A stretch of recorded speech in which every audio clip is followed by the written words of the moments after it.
आज मतमोजणी सुरू आहे या 5 मतदारसंघांमधली आणि याचबाबत आपल्या या चर्चेत आता सहभागी होत आहेत राजकीय विश्लेषक हिरालाल पगडाल। हिरालालजी, स्वागत आहे आपलं न्यूज स्टेटमध्ये। आपण पाहतोय आजचा हा निकालाचं जे चित्र समोर आलेलं आहे यामध्ये महाविकास आघाडीला कुठेतरी यश मिळताना दिसतंय। किती महत्त्वाचा विजय सध्याच्या घडीला महाविकास आघाडीसाठी हा होता आणि तुम्ही या विजयाकडे कसं पाहता?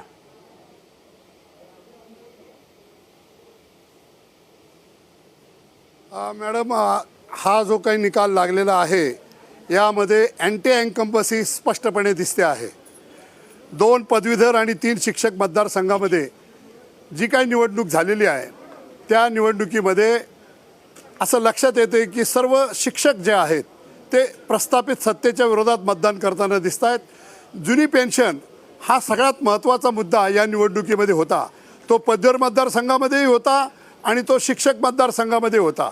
कोकणामध्ये ज्ञानेश्वर म्हात्रे निवडून आले, पण ते भारतीय जनता पक्षाचे म्हणून निवडून आले नाहीत, तर ते शिक्षक होते, मुख्याध्यापक संघाचे ते एक प्रतिनिधी होते आणि त्यांना भाजपने पाठिंबा दिला। परंतु मागच्या वेळी ते 2 नंबरला होते, त्यावेळी ते भाजपचे उमेदवार नव्हते, शिक्षकांचे उमेदवार म्हणून ते निवडून आलेले। त्यांच्या विजयामध्ये भारतीय जनता पक्षाचा काहीही रोल नाही। इतर मतदारसंघामध्ये जे काही झालेलं आहे त्याचा असं लक्षात घेता महाविकास आघाडीच्या विरोधात जे काही वातावरण तयार केलं तसं वातावरण स्पष्टपणे नाही असं चित्र तयार झालेलं आहे।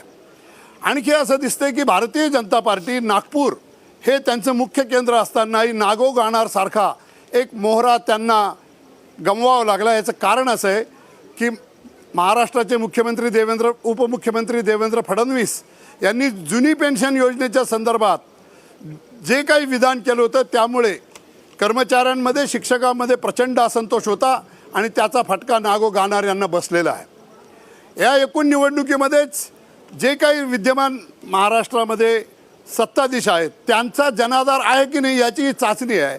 आणि असं लक्षात येतं की इथल्या विद्यमान सत्ताधीशांना, विशेषतः बाळासाहेबांची शिवसेना आणि भारतीय जनता पक्ष यांना स्वतःला तपासून पाहावं लागेल की जनता आपल्याबरोबर आहे की नाही। ही एक चुणूक अशी दिसते की जनता महाराष्ट्रातल्या विद्यमान सत्तेच्या बरोबर नाही। जनतेमध्ये असंतोष आहे। जसे जुन्या पेन्शनच्या योजनेचा प्रश्न आहे तसं शिक्षण क्षेत्रात भरती नाही, महागाईचाही प्रश्न आहे, बेरोजगारीचा प्रश्न आहे आणि या प्रश्नाचे कुठेतरी चुणूक या मतदानामध्ये दिसून आलेली आहे।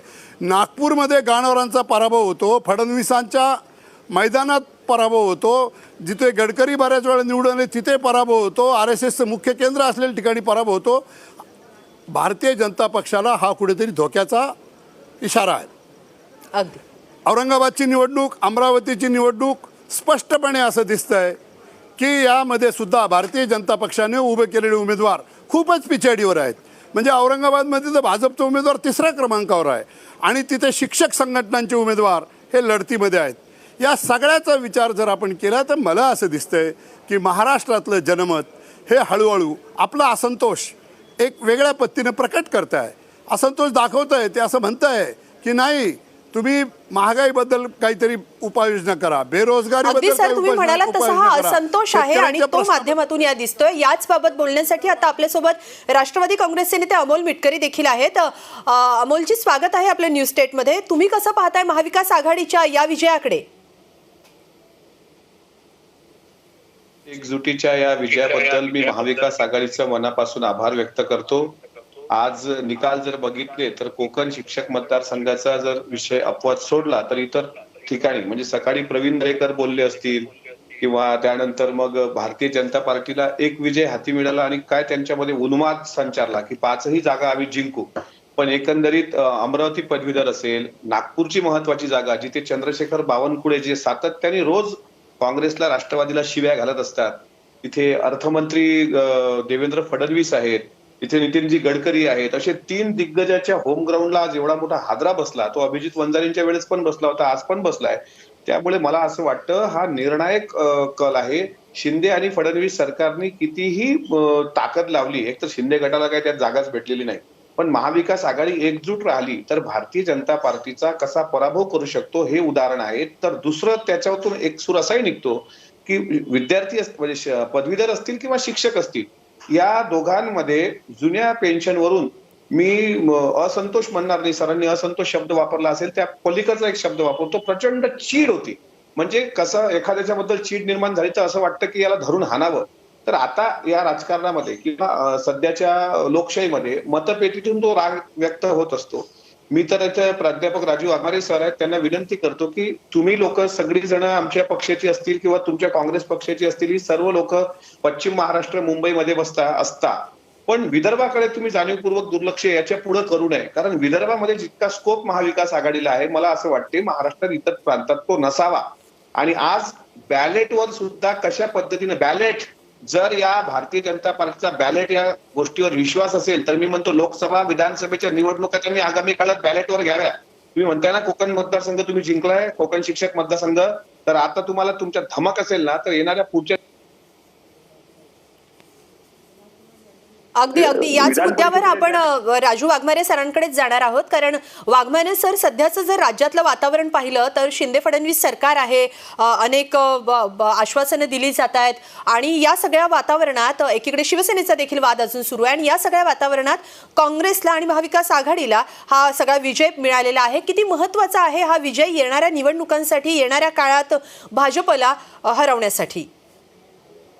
नक्कीच हा विजय खूप महत्वाचा आहे. मी मगाशी पण बोललो, आजही आता मी सांगतो की मी राष्ट्रवादी, शिवसेना आणि काँग्रेसच्या आमच्या सगळ्या पदाधिकाऱ्यांचं मनपूर्वक आभार मानतो, मनपूर्वक कौतुक करतो आणि सगळ्यांना अगदी त्यांचं कौतुक करावं तेवढं थोडं आहे की इतक्या मोठ्या प्रमाणात सगळ्यांनी मेहनत केली. प्रत्येक पक्षाच्या नेत्यांनी, कार्यकर्त्यांनी, या सगळ्यांनी महाविकास आघाडी समजून, आपला उमेदवार समजून आज सगळे एकत्र येऊन लढले. त्याबद्दल त्यांचं पहिली गोष्ट करावं तेवढं कौतुक कमी आहे. राहिला प्रश्न दुसरा, तर ही जनतेने या सरकारला, जे फडणवीस शिंदे साहेबांचं सरकार आहे, यांना एक दिलेली चपराक आहे. मी तर याच्या पुढे जाऊन असं म्हणेल की गाणार सरांचा जो पराभव नागपूरमध्ये झालेला आहे, तो पराभव गाणार सरांचा नसून तो पराभव उपमुख्यमंत्री देवेंद्र फडणवीसांचा झालेला आहे. तो पराभव हे त्या पक्षाचे पक्षाध्यक्ष चंद्रशेखर बावनकुळेंचा झालेला आहे. कारण ज्या पद्धतीने हे दोन्ही नेते ज्या भाषेचा उपयोग करतात, ज्या महाराष्ट्राला इतकं खालच्या पातळीवर नेऊन त्या पद्धतीचं राजकारण त्यांनी जे केलेलं आहे, त्याचा त्यांना दिलेला एक इशारा आणि एक चपराक आहे जनतेने, आणि खास करून ती शिक्षकांनी आणि पदवीधरांनी दिलेली आहे. म्हणजे जो वर्ग समाजामध्ये शिकलेला असतो, जो वर्ग या समाजाच्या परिवर्तनाची दिशा ठरवतो, असा वर्ग ज्यावेळी मतदान करतो आणि तो वर्ग मतदान करताना ज्या पद्धतीने तो मतदान करतो आणि तो हे जाणवून देतो की हे मतदान जे आहे हे आपल्याला कशा पद्धतीने करायचंय, तर ते जे मतदान त्यांनी जे केलेलं आहे ते मतदान या महाराष्ट्राला घालून दिलेली दिशा आहे की याच दिशेने महाराष्ट्र याच्या पुढच्या निवडणुकांसाठी जाणार आहे. म्हणून मगाशी शिवसेना नेते आदित्य ठाकरे पण म्हणाले की तुमच्या हिंमत असेल तर निवडणुका घेऊन बघा. आमचंही तेच स्पष्ट मत आहे की हा पराभव जो झालेला आहे तो देवेंद्र फडणवीसांचा आहे, चंद्रशेखर बावनकुळेंचा आहे आणि शिंदे फडणवीस सरकारचा पराभव आहे. आणि यांना जर खरंच वाटत असेल की यांचं ताकद एवढी आहे तर या पराभवासाठी आता उपमुख्यमंत्री राजीनामा देतील. कारण नागपूरमध्ये झालं की नागपूरचे जे पक्षाध्यक्ष आहेत त्यांचे चंद्रशेखर बावनकुळे राजीनामा देतील. कारण त्या राजीनाम्याचं श्रेय त्यांनी घेतलं पाहिजे, त्या पराभवाचं श्रेय घेतलं पाहिजे. एखादा जिंकला की नुसते यांना जो माज आणि जो उन्माद चढतो, त्याबरोबर पराभवाचे वाटेकरी व्हायची धमक ती यांच्यात आहे की नाही ते बघणं गरजेचं ठरेल. माझे मित्र आणि आमचे सहकारी नेते राष्ट्रवादीचे मिटकरी साहेबांनी सांगितलं की बाबा विदर्भामध्ये आम्ही लक्ष दिलं पाहिजे. आणि खरंच मिटकरी साहेब तुम्ही म्हणताय ते खरं आहे की मुंबई, पश्चिम महाराष्ट्राबरोबर विदर्भाकडेही आम्ही लक्ष केंद्रित करणार आहोत. आणि आपण सगळ्या पक्षाच्या नेत्यांना यासाठी आपण आवर्जून भेटून सगळ्यांना सांगून विदर्भामध्ये घुसणं गरजेचं आहे. आणि विदर्भाची जनता ही काही भाजप बरोबर राहिलेली नाहीये. विदर्भाच्या जनतेला पूर्णपणे कळून चुकलंय की महाराष्ट्राच्या प्रगतीला जर आपल्याला करायची असेल आणि महाराष्ट्राची प्रगती जर होणार असेल आणि त्याच्यामध्ये खास करून विदर्भाकडे जो मागासलेपणा आहे तो जर दूर करायचा असेल तर महाविकास आघाडीचं सरकाराशिवाय त्यांना पर्याय नाही. आणि त्या दृष्टीने जसं आपण सुचवलं त्याप्रमाणे आपण सगळे प्रयत्न करूया आणि आम्ही नक्कीच प्रयत्न करू. माझं तर विदर्भामध्ये चांगलं काम आहे. मी महाराष्ट्राचा अध्यक्ष होतो एससी सेलचा, त्यावेळी पूर्ण विदर्भ मी पिंजून काढला होता, विदर्भ बांधला होता. त्याच्यामुळे आजही विदर्भामध्ये आमचे चांगले लोक आहेत, चांगले कार्यकर्ते आहेत, तरुणी आहेत आणि या सगळ्यांना एकत्र घेऊन या हुकुमशाही आणि तानाशाहीच्या या सरकार विरुद्ध आपण नक्कीच जाऊ. पण एक गोष्ट याच्यातून सिद्ध झाली ती मला सांगावीशी वाटते की जो बदल अपेक्षित आहे, जो जनतेला अपेक्षित बदल आहे त्याची सुरुवात झालेली आहे. भाजपचा आणि शिंदे फडणवीस सरकारचा काउंटडाऊन सुरू झालेला आहे, त्यांची उलटी गिनती सुरू झालेली आहे आणि त्याचं प्रतीक आहे. कारण हे प्रतीक काय, हे निवडणुकीची भाषा नाहीये. समाजाचं परिवर्तन घडत असताना पदवीधर आणि शिक्षक यांच्यावर भार अवलंबून असतो की समाजाला दिशा देण्याचं, कारण ते शिकलेले असतात, त्यांना काही गोष्टी जास्त कळतात की काय चाललेलं आहे समाजामध्ये, कशा पद्धतीने चाललेलं आहे. आणि या सगळ्या गोष्टी ज्यावेळी त्यांना कळत असतात, आज त्यांनी हे मतदान केलेलं आहे, त्यांनी दिशा दिलेली आहे आणि ज्यावेळी शिकलेले लोक दिशा देतात समाजाला त्यावेळी समाजाचं आतलं वातावरणही त्याच पद्धतीचं असतं. त्याच्यामुळे मला वाटत नाही की आता महानगरपालिकेच्या निवडणुका शिंदे फडणवीस सरकार घेईल, नगरपंचायतीच्या निवडणुका घेण्याची डेअरिंग हे लोक करतील. मुंबई महानगरपालिकेला तर विसरून जातील. भले मोदी साहेबांना त्यांनी अजून 3 वेळा इकडे आणावं तरी मुंबई महानगरपालिकेची सत्ता ही भाजप आणि शिंदे गटाला अजिबात मिळणार नाही, हे या निवडणुकीतून सिद्ध झालं. पण त्याच्यामुळे आमचं थोडं नुकसानही झालं, कारण आता हे निवडणुका घेणार नाहीत घाबरून, आणि हे घाबरून हे असंच सगळं पुढे लटकवत ठेवतील आणि त्याच पद्धतीने पुढे जातील असं मला स्पष्ट वाटतं. अगदी मी पुन्हा एकदा अमोल मिटकरी यांच्याकडे जाणार आहे, कारण ज्या पद्धतीनं तुम्ही सांगितलं की महाविकास आघाडीची ही एकजूट महत्वाची आहे. मिटकरी सर, तुम्हाला काय वाटतं किती महत्वाची आहे महाविकास आघाडीची ही एकजूट भाजपला हरवण्यासाठी, आणि येणाऱ्या काळात ही एकजूट कशा पद्धतीने पाहायला मिळणार आहे? शक्ती ही सर्वात महत्वाची शक्ती असते. आज महाविकास आघाडीचा एक विजय तुम्ही नागपूरला पाहिला, दुसरा विजय उंबरठ्यावर आहे म्हणजे अमरावती पदवीधरचा. अमरावती पदवीधरमध्ये जे भारतीय जनता पार्टीचे उमेदवार होते ते काही साधी व्यक्ती नव्हती. 2दा त्यांनी या मतदारसंघाचं नेतृत्व केलेलं आहे डॉक्टर रणजित पाटलांनी. ते माजी गृहराज्यमंत्री होते, त्या व्यतिरिक्त अकोला जिल्ह्याचे पालकमंत्री होते. मात्र आज सुशिक्षित तरुणांनी जो कल दिला, धीरज लिंगाडेंना तर काँग्रेसनी अगदी नवखी उमेदवारी दिली. म्हणजे निवडणूक जाहीर होण्याच्या काही 8 दिवसांपूर्वी त्यांची उमेदवारी जाहीर झाली, तोपर्यंत ते तळ्यात मळ्यात होते. अशा वेळेस केवळ 8 दिवसामध्ये काँग्रेस, शिवसेना आणि राष्ट्रवादीच्या नेत्यांनी ज्या ताकदीनं मेहनत घेतली त्यामुळे आत्ताच्या घडीला 1750 मतांनी धीरज लिंगाडे पुढे आहेत. आणि मला पूर्ण विश्वास आहे की शेवटचा निकाल येईल त्यावेळेस डॉक्टर रणजित पाटील, जे परंपरागत इथले भारतीय जनता पार्टीचे आमदार होते गेल्या 2 टर्म पासून, त्यांचा पराभव झालेला दिसेल. हा पराभव का झाला? कारण जुन्या पेन्शनच्या संदर्भामध्ये वारंवार त्यांच्याकडे पाठपुरावा करताना त्यांनी कुठल्याही प्रकारे पदवीधरांना, शिक्षकांना गांभीर्याने घेतलेले नाही. मी स्वतः वरिष्ठ सभागृहाचा सदस्य आहे, मलाही ते कधी पदवीधरांचे प्रश्न किंवा शिक्षकांचे प्रश्न वरच्या सभागृहात मांडताना दिसले नाहीत. आता वाघमारे सर जे बोलले ते बरोबर आहे की एक लोकांमध्ये चीड आहे, एक असंतोष आहे, पण तो व्यक्त करण्याची संधी लोक शोधतायत. मी परत सांगतो की भारतीय जनता पार्टीमध्ये खरंच जर हिंमत असेल किंवा शिंदे साहेबांना जर इतका आत्मविश्वास वाटत असेल तर त्यांनी निवडणुका घ्याव्यात. पण ते निवडणुका घेणार नाहीत. ते पराभव त्यांनी आज जो आहे, आज तुम्ही बघा मुनगंटीवारांची अवस्था अगदी वेड लागण्यासारखी अवस्था झालेली आहे. म्हणजे एखादा व्यक्ती चिडून कसं स्वतःच्या डोक्याचे केस उपटतो तशा पद्धतीची मुनगंटीवारांची अवस्था मी बोलताना पाहिलेली आहे की ते काय बावनकुळे तर काय बोलले ते त्यांचं पण कळलेलं नाही. म्हणजे एखाद्या नागपूरच्या परंपरागत त्यांच्या बालेकिल्ल्यामध्ये त्याचा होणारा पराभव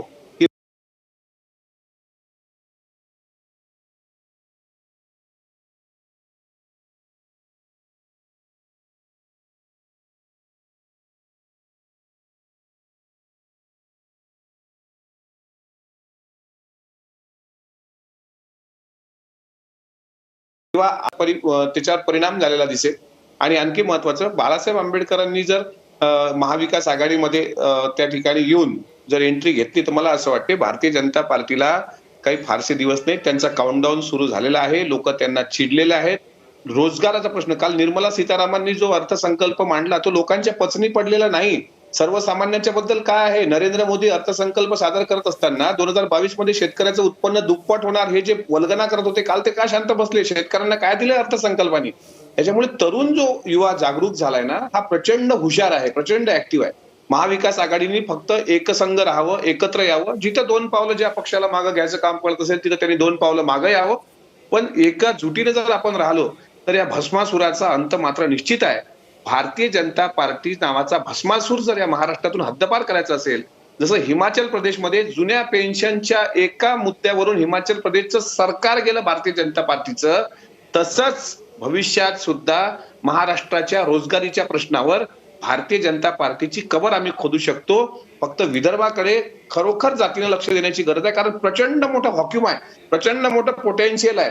इथे लोकांना पर्याय नाहीये. नाईलाजाने आता ज्या जिल्ह्यातून मी येतो ना, त्या जिल्ह्याचे खासदार आहेत संजय धोत्रे. 3 वर्षापासून ते खासदार दिसलेच नाहीत अकोला जिल्ह्याला. आता इथे जर काँग्रेसने ताकद लावली, एखादा चांगला चेहरा दिला तिथे त्या ठिकाणी उमेदवार म्हणून, तर निश्चितच लोकसभा काँग्रेसकडे येऊ शकते किंवा मित्र पक्षातल्या कोणीही पक्षाने घ्यावं. पण भाजपला इथे हरवण्याकरता एक पर्यायी व्यवस्था विदर्भामध्ये निर्माण होणं महत्वाचं आहे. मला असं वाटते त्याचा बिगुल वाजलेला आहे. नक्कीच आमचे वाघमारे सरांसारखे जे काँग्रेस, राष्ट्रवादी काँग्रेस पक्षाचे जे ज्येष्ठ नेते असतील ते याबद्दल गांभीर्याने घेतील. आणि जर विदर्भावर तुम्ही फोकस केला, बघा भाजपचं बलस्थान विदर्भ आहे. विदर्भामध्ये तुम्ही भारतीय जनता पार्टी मायनस होऊ द्या, भाजपचा तुम्हाला मुख्यमंत्री पण दिसणार नाही. आणि शिंदे गटाला लोक, आता मी तुम्हाला सांगतो, 38,000 कोटीचं उद्घाटन जरी नरेंद्र मोदीजींनी केले असतील किंवा परत 2दा-3दा जरी ते आले, तर मुंबई महानगरपालिकेवर त्याचा काही परिणाम होणार नाही. उलट सर्वसामान्य शिवसैनिक आणखी ताकदीनं उद्धवजी ठाकरे साहेबांच्या मागे उभा राहणार आहे. त्याच्यामुळे भविष्य भारतीय जनता पार्टीचं काही फारसं चांगलं नाही. त्यांना या मातीत नेस्तनाबूत करायचं असेल तर आम्ही एकत्र आलो पाहिजे. आम्ही एकत्र आहोत. अशीच ताकद आम्ही भविष्यात कायम ठेवू. आजचा निकाल मात्र आम्हाला प्रचंड बळ देणार आहे, एवढं नक्की. अगदी याच मुद्द्यावर खरं तर आपल्यासोबत आता भाजपचे राम कदम देखील जोडले जाणार आहेत. एक सांगायचं राहून गेलं, बोला बोला एक सांगायचं राहून गेलं. बॅलेटचे निकाल बघा तुम्ही. मागच्या विधान परिषदेच्या निवडणुकीमधले बॅलेटचे निकाल बघा आणि आजचे बॅलेटचे निकाल बघा. आम्ही ज्यावेळेस ईव्हीएम आणि बॅलेटवर बोलतो त्यावेळेस ईव्हीएम वर बोलल्यानंतर आम्हाला लोक मूर्खात काढतात. आता ग्रामपंचायतीचे, आता माझं म्हणणं असं आहे की एखाद्या निकालाला वेळही लागत असेल तर लागू दे ना, पण खरंच हिंमत आहे का मोदी सरकारमध्ये? खरंच भाजपमध्ये हिंमत आहे का? भारतीय लोकशाहीमध्ये बॅलेटवर निवडणुका घ्या ना. तुम्हाला खोटं नाही सांगत, बॅलेटच्या निवडणुकीचा जनरेटर जर पुढे आला ना, तर या भाजपला कुठं तुम्हाला यांच्या आमदारांना म्हणजे तिकीट घ्यायला कोणी पुढे येणार नाही, अशी यांची अवस्था होऊन जाईल. कारण चीड आहे, महिलांमध्ये चीड आहे यांच्याबद्दल. आज दारूचे अड्डे उद्ध्वस्त केलेत महिलांनी तिकडे सातारा सांगली त्या भागामध्ये. बघा तुम्ही, प्रचंड चीड आहे. बेरोजगारीचे प्रश्न वाढलेले आहेत. हो, पोलीस भरतीला जर MBBS डॉक्टर येत असतील तर हे तर पराभवच आहे ना या सरकारचं. त्याच्यामुळे आगामी काळामध्ये मला असं वाटते फार मोठी लढाई लढायची आहे. पण एकत्र आलो तर संघटन शक्ती खूप महत्वाची असते, जी बाबासाहेबांनी सांगितली होती, शिका, संघटित व्हा आणि मग संघर्ष करा. शिकलेले आणि संघटित झालेले लोक एकत्र आली तर संघर्षाचा परिपाक कसा असतो हे आजच्या निकालावरून आपल्याला सर्वांना दिसून येईल. अगदी अमोलजी, तुम्ही राहा आपल्यासोबत काही वेळातच भाजपचे प्रवक्ते राम कदम देखील या चर्चेमध्ये सहभागी होणार आहेत. सध्या मी हिरालाल सरांकडे जाते, कारण हिरालाल सर, नागपूरमध्ये जसं मी मगाशी म्हटलं की राष्ट्रीय पातळीपासून ते राज्य पातळीपर्यंतचे महत्त्वाचे नेते भाजपचे तिथे आहेत. राष्ट्रीय स्वयंसेवक संघाचं तिथं बळ आहे. आणि असं असताना नागपूरसारख्या ठिकाणी काँग्रेसला यश मिळणं हे काँग्रेससाठी किती येणाऱ्या काळात महत्त्वाचं आहे? आणि दुसरी गोष्ट, भाजपचा इथं पराभव होण्याची नेमकी काय कारणं असतील? कोणते महत्त्वाचे मुद्दे, जुन्या पेन्शनसह इतर कोणते महत्त्वाचे मुद्दे तुमच्या दृष्टीने इथं भाजपचा पराभवाला कारणीभूत ठरलेत?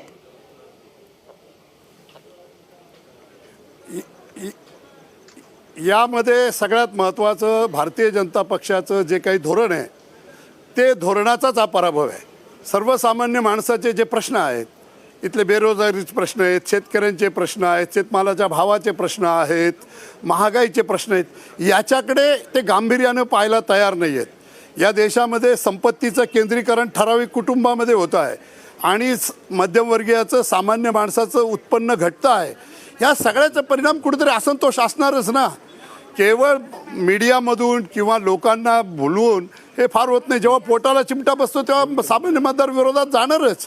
आणि सामान्य मतदार विरोधात जातो आहे. इथल्या राज्यसत्तेला जनतेबरोबर राहिलं तर जनता त्यांना साथ देईल. इथली राज्यसत्ता जनतेच्या बरोबर नाही, याचं निदर्शन हे नागपूरची हे सांगतात, त्यात शिक्षकांचा असंतोष आहे आणि तो शिक्षकांचा असंतोष हा भारतीय जनता पार्टी आणि राष्ट्रीय शिक्षक संघाच्या धोरणाच्या विरोधात आहे. जुनी पेन्शनचं आहे, नवी अनेक दिवसापासून शिक्षकांची भरती नाही, शैक्षणिक धोरणामध्ये अत्यंत चुकीचे बदल केलेले, त्याबद्दल बी लोकांचा असंतोष आहे. आणि मुख्य म्हणजे शिक्षणावर खर्च कमी करतायत. आंतरराष्ट्रीय पातळीवर जे शिक्षणात बदल होतात त्याच्याकडे गांभीर्याने बघत नाहीत आणि यांना शिक्षणाचं जे काही धार्मिक उन्मादामध्ये रूपांतर करणं चालू आहे, धर्मद्वेषाच्या दृष्टीने चालू आहे, तेही लोकांना मान्य नाही. लोकांना रोजीरोटीचे प्रश्न हवे आहेत आणि त्याच्याकडे भारतीय जनता पक्ष वळला तर त्यांना भवितव्य, अन्यथा त्यांचं पतन अटळ आहे. अगदी याच आणि मुद्द्यावर आता मी नाशिकच्या वाघमारे बद्दल सरांकडे जाणार आहे. हा सर बोला, सर बोला. सत्यजित तांबे यांची जी आघाडी आहे त्यामध्ये भारतीय जनता पक्षाचा काही वाटा नाही आहे. त्याच्यात भारतीय जनता पक्षाचा काही वाटा नाही. नाशिकमध्ये टीप नावाची एक प्रागतिक संघटना, त्याच्यानंतर जुक्टो, त्याच्यानंतर सर्व प्रकारच्या शिक्षक संघटना आणि सर्व प्रकारचे प्रागतिक विचाराचे लोक राजकीय पक्षांच्या पलीकडे जाऊन सत्यजित तांबे यांच्याबरोबर राहिले आणि सत्यजित तांबे यांनी उघडपणे सांगितलं की मी भाजपची मदत घेणार नाही. त्यामुळे त्यांच्यावर लोकांनी विश्वास ठेवून मतदान केलेलं आहे. त्यामुळे हेही मतदान भारतीय जनता पार्टीच्या विरोधातलं आहे. अगदी वाघमारे सर बोला, तुमचे मुद्दे काय आहेत? सरांनी अगदी तो मुद्दा, दोन मुद्दे अगदी परफेक्ट त्यांनी सांगितले. की पहिला मुद्दा जो त्यांनी सांगितला की शिक्षकांच्या भरतीचा प्रश्न आहे. मी आपल्या माहितीसाठी सांगतो, जवळजवळ 8,500 मागासवर्गीय शिक्षकांची भरती ही ज्यावेळी पंकजा मुंडे त्या ह्याच्या मंत्री होत्या, त्या संपूर्ण कारभारामध्ये ग्रामविकास मंत्री असताना 8,500 लोकांच्या भरती या लोकांनी थांबवल्या.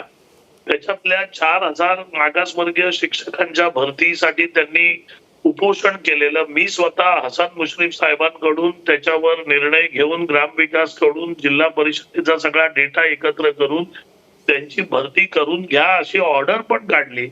दुर्दैवाने ते काम पुढे गेलं नाही. पण या संपूर्ण गोष्टीमध्ये हे दिसून येतं की यांना शिक्षकांबद्दल प्रेम नाहीये, यांना ज्या लोकांना कळतं त्याच्याबद्दल प्रेम नाहीये, कारभार कसा करायचा याच्याबद्दल यांच्याकडे काहीही ठोस धोरण नाहीये. फक्त घोषणाबाजी करायची, मीडियाला ताब्यात ठेवायचं, अगदी इव्हेंट मॅनेजमेंट करायची आणि त्या पद्धतीने पुढे जायचं असा भाजपचा कारभार आहे. राहिला प्रश्न आताच्या निवडणुकीमध्ये, जसं हे म्हणाले, मी मगाशीच सांगितलं की आदरणीय तांबे सर जे होते, जे सत्यजित तांबेंचे जे वडील आहेत आदरणीय, तर त्यांनी तर 3 वेळाला इकडची आमदारकी त्यांनी राखली होती. काँग्रेसचे पूर्ण पदाधिकारी, सगळे कार्यकर्ते त्यांच्या बरोबर काम करत होते. 3 वेळा आमदारकी असल्यामुळे हा जो विजय आहे, व खऱ्या अर्थाने जरी सत्यजित जो काही आमच्या पक्षाचा निर्णय किंवा ज्या पक्षाच्या ज्या घडामोडी आहेत त्याच्याकडे आता मी बघत नाही, पण जो मतदार जो या काँग्रेसच्या पाठीमागे उभा होता, जो तांबे सरांच्या पाठीमागे उभा होता, त्यांचं हे मतदान आहे. त्याच्यामुळे जे मतदान आहे याच्यामध्ये भाजप काही श्रेय घेऊ शकत नाही. त्याच्यामुळे हा जर सगळा परिपाक जर तुम्ही बघाल तर हा परिपाक तुम्हाला एकच दर्शवतो की महाराष्ट्राच्या जनतेला इतर राज्यांच्या जनतेसारखं तुम्ही ग्रांटेड पकडून चालणार नाही. ही पुरोगामी महाराष्ट्राची जनता आहे. शाहू फुले आंबेडकरांची, छत्रपती शिवाजी महाराजांचा वारसा सांगणारी ही जनता आहे. त्यांच्या विचाराचं पूर्णपणे त्या विचारावर चालणारी ही जनता आहे, त्या विचाराला मानणारी जनता आहे. त्याच्यामुळे या जनतेला तुम्ही ज्या पद्धतीने वागवण्याचा प्रयत्न करताय, ज्या पद्धतीने तुम्ही 40-50 आमदार फोडून जनतेच्या माथी अगदी उघडपणे सांगताय की हो आम्ही सरकार फोडलं, आम्ही सरकार ते तोडलं, आम्ही 50 खोके दिले, आम्ही ज्या काही गोष्टी केल्या, या गोष्टी युपी मध्ये शक्य आहेत, एक वेळ गुजरात मध्ये शक्य आहेत, इतर राज्यांमध्ये शक्य आहेत, पण महाराष्ट्राच्या सुशिक्षित जनतेला हे पटणार नाही हो. महाराष्ट्रातल्या सुशिक्षित जनतेनं हे कुठेतरी नाकारले, असाच हा विजय आहे असं तुमचं म्हणणं आहे. आपण ही चर्चा अशी सुरू ठेवणार आहोत. मात्र अमरावतीहून एक महत्त्वाची अपडेट येते. अमरावतीमध्ये जबरदस्त काटेकी टक्कर पाहायला मिळते, कारण इथं मवियाचे उमेदवार धीरज लिंगाडे आघाडीवर आहेत, तर भाजपचे उमेदवार रणजित पाटील हे पिछाडीवर आहेत. तिसऱ्या फेरी अंतर्गत धीरज लिंगाडेंना 34,945 मतं मिळालेली आहेत, तर भाजपच्या रणजित पाटील यांना 33,596 मतं मिळाली आहेत. धीरज लिंगाडे विरुद्ध रणजित पाटील यांच्यामध्ये काटेकी टक्कर पाहायला मिळते. त्यामुळे ही जी मतमोजणी सुरू आहे, मतांमधला फरक जो आहे तो अतिशय काठावर असा सुरू आहे. रणजित पाटील यांना 33,596 मतं सध्या मिळालेली आहेत, तर धीरज लिंगाडे यांना 34,945 मतं मिळालेली आहेत. त्यामुळं इथला अंतिम निकाल काय असेल हे पाहणं महत्त्वाचं असेल. धीरज लिंगाडे यांनी सध्या तरी आघाडी घेतलेली पाहायला मिळतेय, मात्र अजून काही फेऱ्या बाकी आहेत आणि त्यामध्ये काय नेमका निकाल समोर येतोय यावरूनच अंतिम निकाल समोर येणार आहे. पुन्हा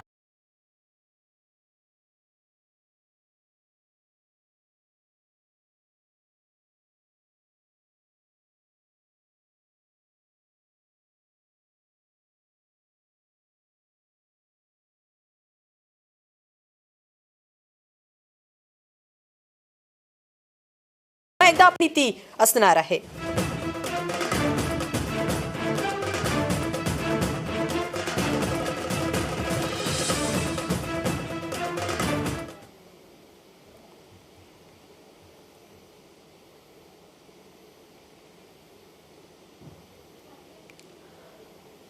आपण पाहतोय अमरावतीमधली ही सगळी महत्त्वाची माहिती हाती येते. धीरज लिंगाडे यांना ही मतं मिळालेली आहेत. अजूनही अंतिम फेऱ्या बाकी आहेत. धीरज लिंगाडे आणि रणजित पाटील यांच्यामध्ये काटेकी टक्कर आहे. अमरावतीमध्ये धीरज लिंगाडे हे सध्या आघाडीवर आहेत. इथं रणजित पाटील यांना त्यांनी मात दिलेली पाहायला मिळते. मात्र अंतिम निकाल अजूनही बाकी आहे. भाजपच्या रणजित पाटलांना 33,000 मतं मिळालेली आहेत. पुन्हा एकदा आपण आपल्या चर्चेकडे वळणार आहोत. आपल्यासोबत आता भाजपचे प्रवक्ते राम कदम देखील आलेले आहेत. राम कदमजी, स्वागत आहे आपल्या न्यूज स्टेटमध्ये. नागपूरमध्ये आपल्या उमेदवाराचा पराभव झालेला आहे, कसं विश्लेषण कराल या पराभवाचं? नाही, मुळामध्ये मतदारांनी दिलेला जो कौल आहे तो कौल विनम्रपणे स्वीकारणं, पेटीवर किंवा अन्य गोष्टींवर आरोप प्रत्यारोप न करता की नेमकं काय कमतरता राहिली, कुठे कमी पडलो, याचं आत्मचिंतन करत पुन्हा एका नवीन जोमानं काम करणं हा भारतीय जनता पार्टीचं सूत्र आहे. आपण पाहिलं की यापूर्वी कोणत्याही निवडणुकीमध्ये पराभव आणि विजय, पराभव होणार, काही निवडणुकीमध्ये विजय होणार हे सुनिश्चित आहे. पण पराभव झाल्याच्या नंतर काँग्रेस किंवा इतर पक्ष ज्या पद्धतीनं ईव्हीएम ला जबाबदार धरतात, रडीचा खेळ खेळतात, तसा आम्ही कोणताही रडीचा खेळ खेळणार नाही. जो मतदारांचा कौल आहे तो कौल आम्ही विनम्रपणे स्वीकार करू. ज्या ठिकाणी विजय झालाय त्या ठिकाणी आनंद आहे, मात्र जबाबदारीची जाणीव आहे, अहंकार अजिबात नाही. आणि ज्या ठिकाणी विजय नसेल झाला त्या ठिकाणी आत्मचिंतन आणि पुन्हा जेव्हा निवडणूक होईल त्या निवडणुकीमध्ये कसा विजय होईल याची रणनीती ही भारतीय जनता पार्टीची, ज्याला आपण म्हणतो की जो कर्मठ कार्यकर्ता आहे, तळागाळातला कार्यकर्ता आहे. कदमजी, मगासपासून आमची ही चर्चा सुरू आहे आणि या चर्चेमधून खरं तर काँग्रेस आणि राष्ट्रवादी काँग्रेससह आपले राजकीय विश्लेषक आहेत त्यांचंही असंच म्हणणं आहे की हा जो विजय आहे महाविकास आघाडीला मिळालेला, ही कुठेतरी एक असंतोष आहे, तो लोकांनी आपल्या मतांमधून व्यक्त केलेला आहे. तुम्हाला काय वाटतं, काय नेमकं कुठे चुकत असेल भाजपचं आणि त्यामधून लोकांमध्ये नाराजी असेल? मुळामध्ये याचा आणि असंतोष याचा दूरपर्यंत संबंध नाही. मी आताच काही वेळापूर्वी घरी येत असताना मी एक अतिशय सुंदर असा एक व्हॉट्सअप पाहिला. आता व्हॉट्सअप हा जनमताचा कौल आहे, हे सोशल माध्यमांमध्ये जे काही चालतं, तर त्यात या वर्षाचं सगळ्यात मोठी आपली उपलब्धी काय, तर लोकांमध्ये राहणारे, लोकांमध्ये जाऊन काम करणारे मुख्यमंत्री आणि उपमुख्यमंत्री या राज्याला लाभले 2.5 वर्षाच्या नंतर, ही खरी या वर्षातली आपली उपलब्धी आहे. तर त्याच्यामुळे घरात बसलेला मुख्यमंत्री, घर बशा मुख्यमंत्री, मंत्रालयात न जाणारा मुख्यमंत्री, बदल्यांमध्ये पैसे खाणारा त्यांचं सरकार, हे कधीच लोकांना पसंत नाही. तर त्याच्यामुळे महाविकास आघाडीबद्दल लोकांची नाराजी आहेच आहे. पण ज्या वेळेस या अशा स्वरूपाच्या विधान परिषदेच्या निवडणुका होतात त्या निवडणुकीमध्ये तिथलं जो कोणी उमेदवार आहे त्याची स्वतःचं त्याचं काम, त्याची छवी, अशा सगळ्याच एकंदरीत गोष्टींचा त्याच्यामध्ये समावेश आहे. त्याच्यामुळे याचं विश्लेषण करत असताना आपल्याला व्यापक विश्लेषण करावं लागेल. कारण आपण असं म्हणतो की कायम विजयाला एक मालक असतो पण पराभवाला अनेक मालक असतात. तर त्याप्रमाणे विजयाला देखील कधी एक मालक असत नाही, तेही असत्य आहे. आणि पराभव देखील कोणत्या एका कारणामुळे होत नाही, त्यालाही अनेक कारणं असतात, हेही तितकंच सत्य आहे. तर त्याच्यामुळे पराभवाचं कारण काय आणि ज्या ठिकाणी विजय झाला त्या ठिकाणी कार्यकर्त्यांची मेहनत आणि देवेंद्रजी, एकनाथ शिंदेजी यांचं या मागच्या कालखंडातलं काम, अशा अनेक गोष्टी कारणीभूत आहेत. तर लगेच ताबडतोब अगदी आत्ताच निकाल हाती आलेत आणि ज्या ठिकाणी निकाल आमच्या बाजूने नाही आलाय तर त्या ठिकाणी हा काही असंतोष वगैरे असं घेण्याचं अजिबात कारण नाही. राम कदमजी, आपल्या या मागच्या 6 चर्चेमध्ये महिन्यात काँग्रेसचे राजू वाघमारे सर देखील आहेत आणि राष्ट्रवादी काँग्रेसचे अमोल मिटकरी देखील आहेत. तुमचं जे आता तुम्ही जे मत व्यक्त केलेलं आहे त्यावर मी अमोल मिटकरी यांच्याकडे जाणार आहे, कारण अमोल मिटकरी यांनी खरं तर पहिल्यांदा एक हास्य दाखवून दिलं आणि तुमच्या मताशी असहमत असल्याचं कदाचित त्यांचं म्हणणं आहे.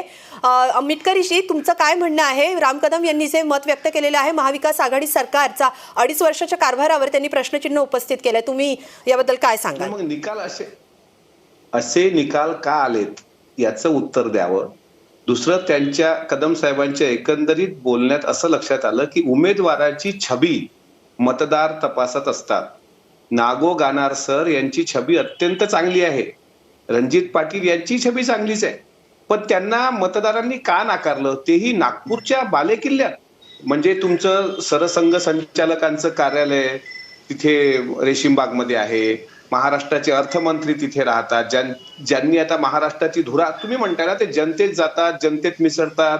मग मी तर म्हणतो ना, जडी स्थळी काष्टी पाशानी. सकाळी प्रवीण दरेकरांची जर तुम्ही प्रतिक्रिया ऐकली असेल तर दरेकर असे म्हणाले किंवा रवींद्र चव्हाण असे म्हणाले की देवेंद्र फडणवीसांची जादू चालली आणि कोकण शिक्षक मतदारसंघ आमच्या कब्जात आला. मग ती जादू नागपूरमध्ये का नाही चालली? तुमच्या पक्षाचे प्रदेशाध्यक्ष तिथे लाजिरवाना पराभव त्यांचा झालाय, त्याची उत्तरं द्यायची नाही. म्हणजे आपलं ठेवायचं झाकून आणि दुसऱ्याचं पाहायचं वाकून, ही काय पद्धत आहे? त्याच्यामुळे पराभव स्वीकारा. लोकशाही आहे, जनतेच्या मनात रोष आहे, तो व्यक्त करण्यासाठी जनता फक्त वाट पाहते. जो खेळ खंडोबा शिक्षकांचा पदवीधरांचा केलाय ना हिमाचल प्रदेशमध्ये, जुन्या पेन्शनवरून ज्या पद्धतीनं भारतीय जनता पार्टीला चितपट केलं तिथल्या लोकांनी, तीच परिस्थिती भारतीय जनता पार्टीवर आज आलेली आहे की परंपरागत मतदारसंघात रणजित पाटील, मी अकोल्याचे आहे, अकोल्याचे ते पालकमंत्री होते, 3 टर्मचे ते आमदार होते, 8 खाते त्यांच्याकडे होती, ते गृह राज्यमंत्री होते, तरी त्यांच्यावर पराभवाची छाया आहे. इतकी ताकद तुम्ही लावली. पण महाविकास आघाडी, आता सत्यजित तांबेंच्या बाबतीत मग राजकीय विश्लेषकांनी विश्लेषण केलं आणि सांगितलं की त्यामध्ये भारतीय जनता पार्टीचा सूत्राम काही संबंध नाही आहे. तिथे लोक भारती असेल किंवा इतर मित्र पक्ष असतील, त्यांनी सत्यजित तांबेंना तो त्या ठिकाणी परफॉर्मन्स दिलाय. आणि काही मिनिटांपूर्वी अजितदादांची तुम्ही प्रतिक्रिया ऐकली असेल. त्याच्यामुळे अशा चर्चेमध्ये अशा हास्यास्पद वल्गना जनतेच्या ती पचनी पडत नाही. जनता योग्य वेळी उत्तर देत असते आणि जनतेने भारतीय जनता पार्टीच्या रोषाला सनसनीत चपराक आजच्या निकालाच्या माध्यमातून लावलेली आहे. अगदी. मी यावर राम कदम यांच्याकडे येणार आहे, पण वाघमारे सर, तुम्हाला काही बोलायचं यावर? हो, नक्कीच. आमचे मित्र राम कदम साहेब जे म्हणत होते की विजयाला एकच बाप असतो, पराभवाला पुष्कळ जण असतात, पण ती गोष्ट मग आता भाजपच्या बाबतीत खरी का नाहीये? कारण जर विजय फक्त फडणवीसांमुळे महाराष्ट्रात होतो, मग पराभवाची वेगळी कारणं कशी असू शकतील? आणि मगाशी मी जे सांगितलं ते आता परत राम कदम साहेबांसमोर स्पष्ट करतो की नागपूर मधला जो पराभव आहे, आज नागपूरमध्ये प्रदेशाध्यक्ष आहेत भाजपचे बावनकुळे, आज नागपूरमध्ये बीजेपीचे महाराष्ट्राचे सर्वा देवेंद्र फडणवीस साहेब आहेत. मग हे दोन्ही दिग्गज नेते नागपुरामध्ये असताना जर गाणारांसारखा एक उत्कृष्ट आणि एक चांगल्या चारित्र्याचा माणूस ज्यावेळी पराभव होतो, त्यावेळी तो पराभव गाणारांचा नसतो, तो पराभव असतो देवेंद्र फडणवीसांचा आणि चंद्रशेखर बावनकुळेंचा. या दोघांपैकी पराभवाची जी जबाबदारी आहे ती नैतिकतेमध्ये कोण उचलणार आहे याचा उल्लेख राम कदम साहेबांनी केला पाहिजे. आणि ती पराभवाची जबाबदारी घेऊन यांच्यातल्या दोघांपैकी कोण राजीनामा देणार आहे? कारण हे तोंड आपण दिल्लीला काय दाखवणार की आम्ही जर नागपूरमध्ये एवढे स्ट्रॉंग आहोत, आमचा नागपूर हा बालेकिल्ला आहे, RSS तिथे रेशीमबाग अगदी पूर्ण हेडक्वार्टर आहे. मग अशा परिस्थितीमध्ये ज्यावेळी हा अपमानजनक पराभव होतो त्याला जबाबदार भाजप कोणाला धरणार आहे की नाही? की तिकडच्या जिल्हाध्यक्ष आणि इकडच्या तिकडच्या नेत्यांना राजीनामा देणार आणि त्यांना बाजूला करणार. पण मग खरे नेते जे आहेत की जे नेते आजकाल वाहिन्यांवर इतक्या प्रमाणात बोलत असतात आणि एवढी वायफळ बडबड करत असतात, मग ते त्याची जबाबदारी घेणार आहेत की नाही? हा प्रश्न राम कदम साहेबांना आम्ही विचारतो. हा झाला एक मुद्दा. दुसरा मुद्दा असा की मगाशी जे मिटकरी साहेब म्हणत होते आणि राम कदम साहेबांनी जी टीका केली की आम्ही काही ईव्हीएम आणि याच्याबद्दल जात नाही. जरी तुम्ही गेला नसाल तरी आमचं एक मत आहे की आता विजय आमचा झालाय. तरी आम्ही तुम्हाला सांगतोय की हा विजय याच्यापेक्षा जास्त होऊ शकतो जर तिथे पूर्णपणे बॅलेट पेपर या संपूर्ण निवडणुकीमध्ये जर भाजप घेऊन आलं आणि खरंच मोदींची लोकप्रियता जागतिक नेत्याच्या दर्जाची आहे आणि मोदी साहेब इतके उत्कृष्ट नेते आहेत आणि भाजप इतका उत्कृष्ट जगातला पक्ष आहे, तर मग आपल्या देशामध्ये बॅलेट पेपरवर निवडणुका भाजप का घ्यायला तयार नाहीये? याचं उत्तर दिलं पाहिजे. अख्ख्या जगामध्ये कुठेच नाही. अमेरिकेसारखा प्रगत देश आहे, तिकडे बॅलेट पेपर आहे. जपानमध्ये बॅलेट पेपर आहे.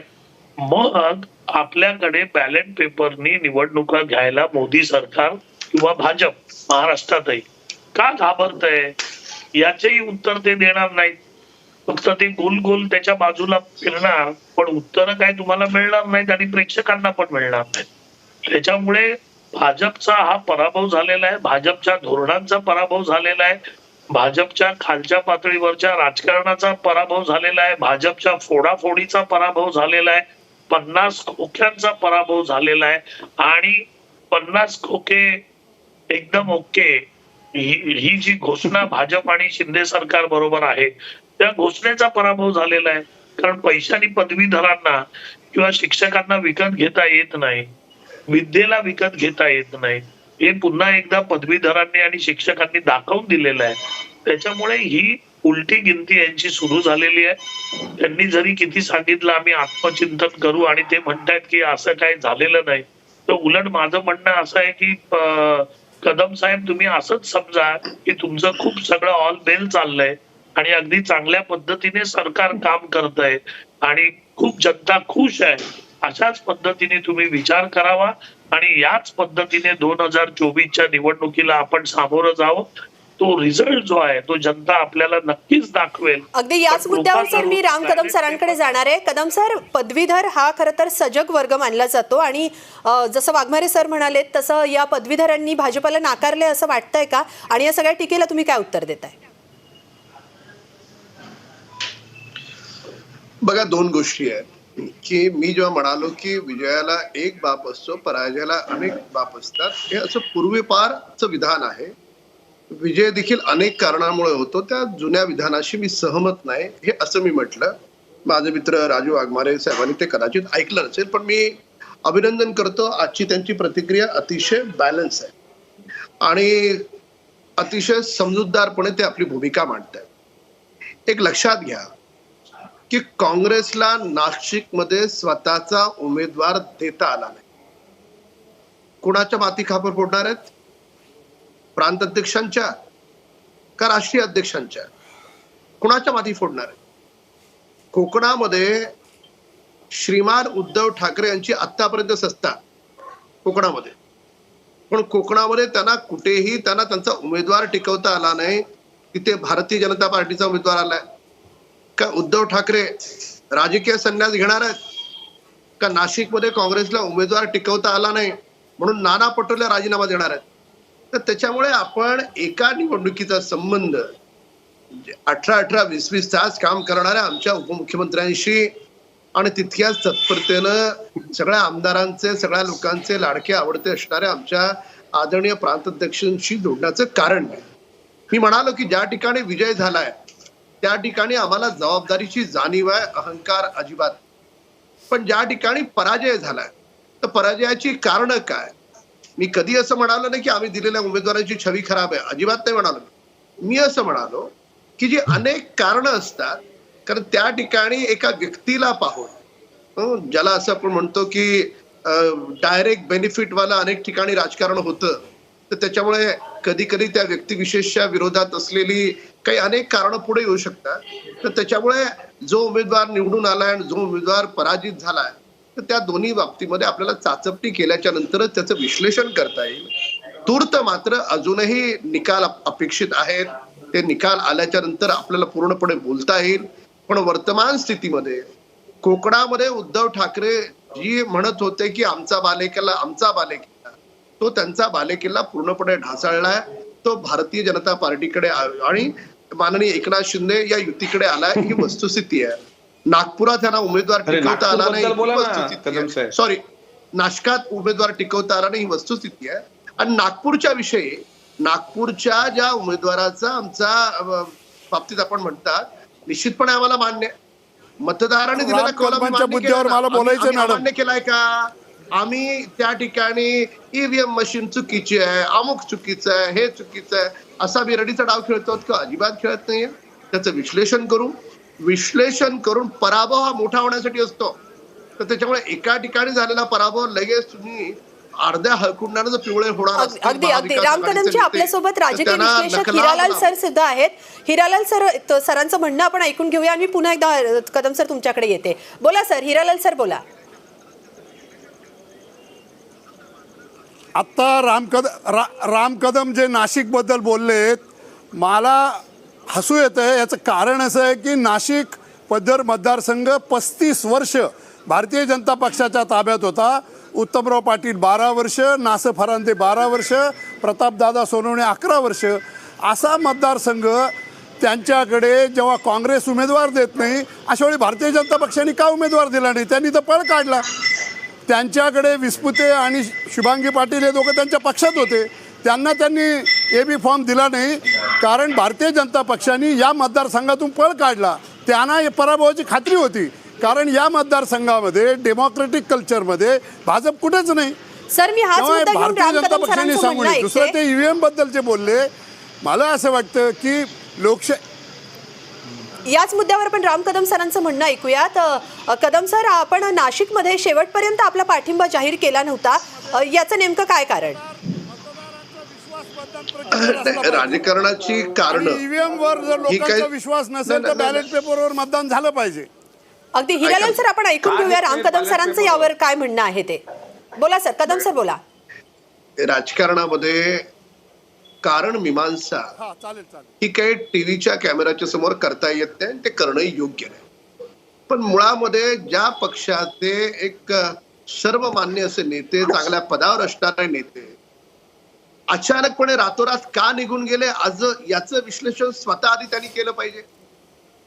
त्या उमेदवारांनी स्थानिक पातळीवर आमच्या कार्यकर्त्यांची मदत का घेतली, याचं आत्मचिंतन काँग्रेस नेत्यांनी न करता तुम्ही हे का केलं नाही, ते का केलं नाही, अहो तुमच्या घरातलं मीठ आणली का, आधी त्याची विश्लेषण स्वतः करा. तो स्वतः उमेदवार आमच्या कार्यकर्त्यांची मदत घेणं त्याला अधिक सोयीचं वाटतं, पण त्याला तुमच्या कार्यकर्त्यांची मदत नको, तुमचा AB फॉर्म नको. एवढी काँग्रेसला नापसंती त्यांचे प्रमुख नेते यांच्याकडून का, याचं आधी काँग्रेसच्या नेत्यांनी आत्मपरीक्षण करावं आणि नंतर मग पुढच्या चर्चेची सुरुवात होईल. मुळामध्ये अजूनही सगळे निकाल झालेले नाहीत. मी प्रवासात होतो त्यामुळे मला आता माहिती घ्यावी लागेल. सगळे निकाल आल्याच्या नंतर आपल्याला व्यवस्थित त्याची चर्चा करता येईल.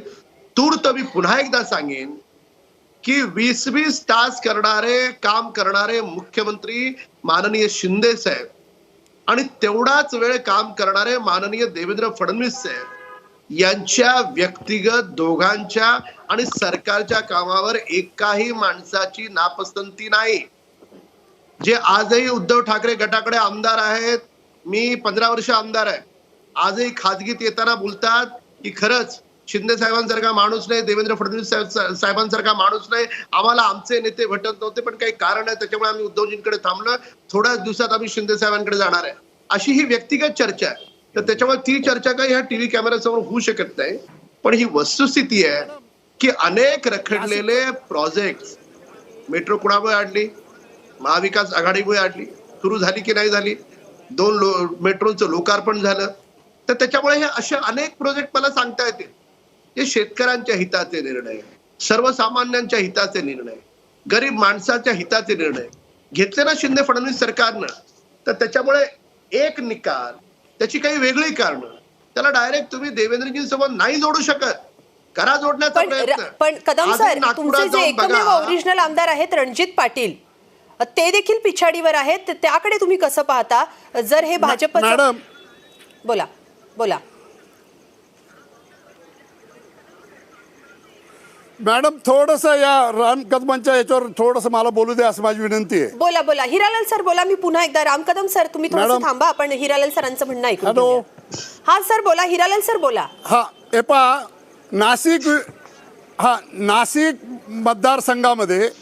नाशिक मतदारसंघामध्ये राजकीय पक्षांची कोणताही मग तो महाविकास आघाडी असेल किंवा भारतीय जनता पक्ष किंवा बाळासाहेबांची शिवसेना असेल, या सगळ्यांचा माज मतदारांनी उतरवला आहे. यांनी निर्णय करताना त्यांच्या मतदारांना विश्वासात घेतलं नाही. हस्तिदंती मनोऱ्यात बसून ते निर्णय करतात. त्यांच्या पक्षाच्या कार्यकर्त्यांनी ते निर्णय मानलेच नाही.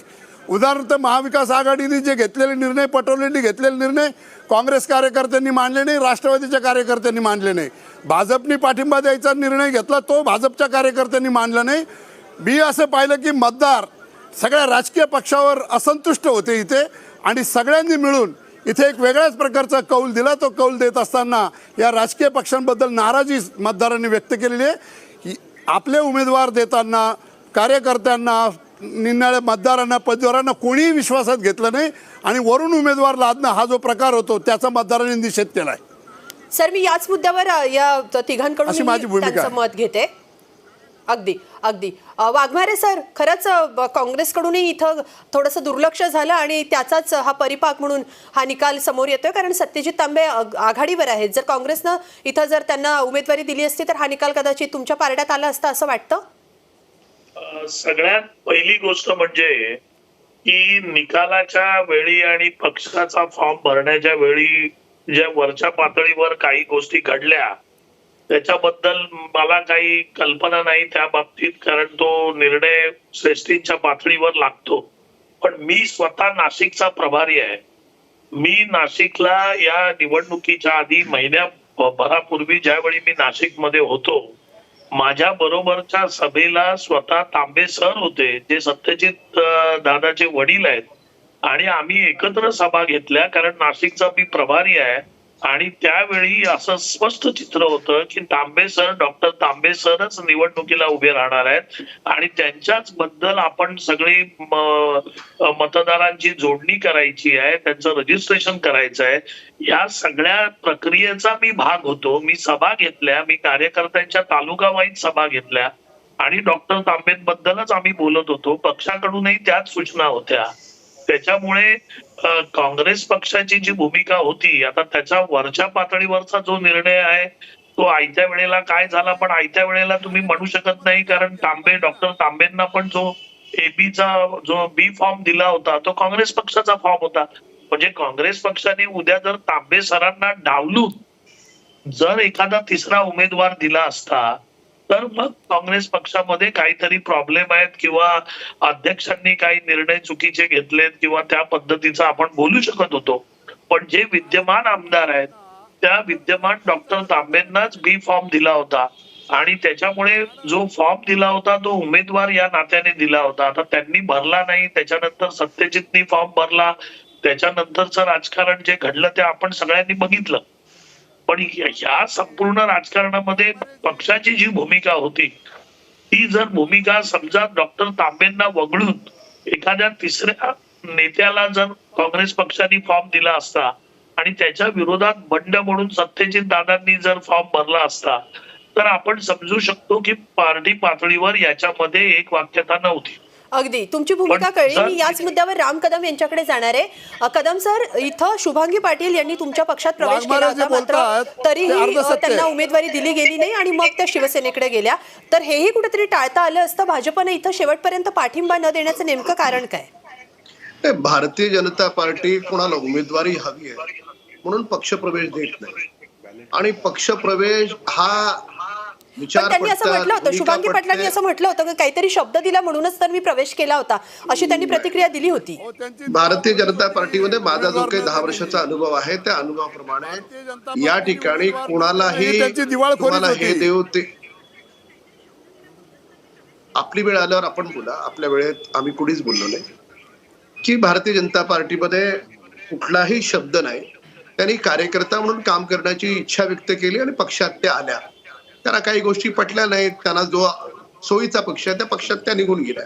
आणि साधारणतः माणूस जेव्हा पक्ष बदलतो तर जुन्या पक्षाविषयी त्याची ती राजकीय गरज असते, टीका करणं, काहीतरी चुकीचं बोलणं, पण ते वास्तव नाहीये. वास्तव त्यांना कोणताही शब्द दिला नव्हता, हे वास्तव आहे. आणि सत्यजित तांबे आहेत, त्यांना देखील काही पक्षाकडून काही अधिकृत पाठिंबा काही दिला गेला नाही. माननीय प्रांताध्यक्षांनी जे जाहीर केलं की स्थानिक पातळीवर निर्णय घ्यावा, मग स्थानिक पातळीवर माननीय जे काही आमचे पक्षाचे कार्यकर्ते आहेत त्या ठिकाणी जे तांबेंची विचारधारा किंवा त्यांचं काम करण्याची पद्धत, या सगळ्या गोष्टीच्या आधारावर स्थानिक पातळीवर सत्यजित तांबेंना मदत करावी, त्यांना निवडून आणावं हे ठरलं.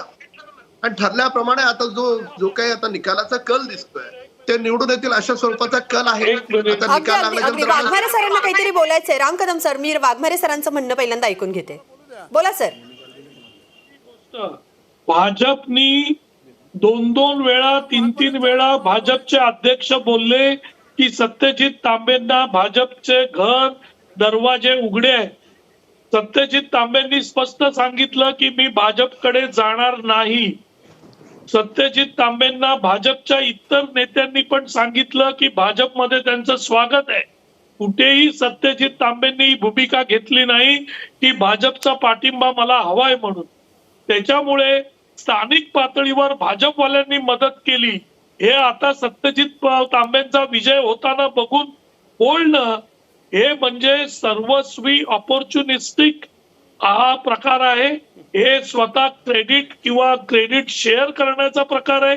कुठेही भाजपची मदत मागितली नव्हती, कुठेही भाजपने मदत केली असं कुठेही जाहीर केलं नव्हतं. त्याच्यामुळे सत्यजित तांबेंच्या विजयात भाजपचा हातभार आहे हे जर सत्यजित तांबेंनी स्वतः सांगितलं तर आम्ही मानू शकतो, नाहीतर तोपर्यंत भाजप याचं क्रेडिट अगदी 1% घेऊ शकत नाही. त्याच्यामुळे उगाच फुकटचं श्रेय लाटण्याचा प्रयत्न मॅडम, अगदी मला भाजपने बोलू करू द्या. नये. अगदी अगदी हिरालाल सर, मी येते तुमच्याकडे येते. फक्त राम कदम सरांचं यावर म्हणणं मला ऐकायचंय की खरंच भाजप श्रेय मॅडम. लाटण्याचा इथं प्रयत्न करेल का? हिरालाल सर 2 मिनिटं थांबा, मी तुमच्याकडे येते. मला बोलू द्या. निकाल तर आज आहे. ज्यावेळेस मतदान होतं त्याच्या आदल्या दिवशी आपल्या चॅनल पासून सगळ्याच ठिकाणी आलं. मॅडम, काय राम आलं? कदमांच्या अगोदर मला थोडं महत्वाचं सांगायचंय. कदम सर थोडंसं मला थांबूया, बोलू आपण द्या ना. हिरालाल सरांचं म्हणणं ऐकून घेऊया. बोला सर, बोला. मॅडम, हा बोला. मला महत्वाचं सांगायचं, मला बोलू द्या. बोला सर, बोला. मॅडम, राजकीय पक्षांनी आता वाघमारे असं म्हणाले की बुवा आम्ही तांबेंना उमेदवारी दिली होती. राजकीय पक्षांच्या नेतृत्वाला कळलं पाहिजे रे खाली अंडर करंट काय चालू आहे. त्यांच्या पक्षामध्ये जर युवकांना संधी द्या असा दबाव असेल आणि तो त्यांच्या नेतृत्वाच्या लक्षात आला नसेल तर ते पक्ष चालवताना कुठेतरी कमी पडले असं लक्षात घ्या. आणि भारतीय जनता पार्टीने इथे उमेदवार न देणं त्यांच्या म्हणजे त्यांचा दावा आहे की तो त्यांचा एक प्रभावी मतदारसंघ आहे जिथे ते 35 वर्ष निवडून आले, तिथं उमेदवार न देण्याची खेळी करणं आणि 2 उमेदवार त्यांच्याकडे असताना एबी फॉर्म न देणं ही पळपुटेपणा आहे आणि राजकीय दृष्ट्या दिवाळखोरी आहे. म्हणजे जर त्यांच्या पक्षामध्ये काम करणारे कार्यकर्ते आहेत त्यांना ते कधी काम संधी देणार आहे. अगदी म्हणजे हिरालाल सर, तुम्हाला भाजपच्या भूमिकेवर हे प्रश्न तुम्ही उपस्थित केले. आपण आता राम कदम सरांचं म्हणणं ऐकूया यावर. पंढरपूर करण्याचा प्रयत्न अगदी हिरालाल सर, थोडंसं थांबा, आपण राम कदम सरांचं म्हणणं ऐकून घेऊया की खरंच भाजपनं ही खेळी केली आहे का आणि त्यामागची नेमकी कारण काय आहेत. कदम सर, बोला. चालेल चालेल नाही. मला बोलायचंय परत. हा चालेल. मुळामध्ये निकाल तर आज आहे, पण निकालाच्या अगोदर ज्या दिवशी मतदान होतं आणि त्याच्या अगोदरचे 3 दिवस आपण पाहिले असतील की सर्वच जे प्रमुख वृत्तवाहिन्या आहेत, वर्तमानपत्र आहेत, सगळ्या वर्तमानपत्रातून बातमी छापून आली, सगळ्या टीव्ही चॅनल्सवर दाखवलं गेलं की भारतीय जनता पार्टीच्या नाशिकच्या स्थानिक पातळीवर सत्यजित तांबे यांच्या बाजूनं त्यांना मदत करत त्यांना निवडून आणायचं हे स्थानिक पातळीने ठरवलं. जेव्हा ठरवलं त्यावेळेस काँग्रेसचे नेते का नाही म्हणाले आता तुम्ही असं का ठरवलं? तर त्याच्यामुळे निकाल जेव्हा सकारात्मक लागतो त्यावेळेस हे बोलत असतील ठीक आहे, बोलणं त्यांचं बरोबर आहे, हे त्यांचं म्हणणं बरोबर आहे की सत्यजित तांबे काय म्हणतायत त्यावर अवलंबून आहे. पण आपल्या लक्षात येईल, असं आपल्या पब्लिक पुढे लक्षात आलेलं येईल, नाही. हे काय आजच्या दिवसाचं नाही, ही मागच्या 4 दिवसाची घडामोड आहे.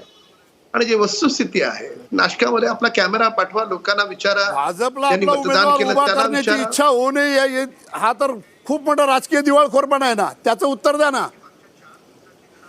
भारतीय मला असं जनता वाटतं पक्ष आपण शब्दप्रयोग- देशात नाही, सत्ताधारी आहे, तो पदवीधर मतदारसंघ सोडतो याची राजकीय कारण द्या ना.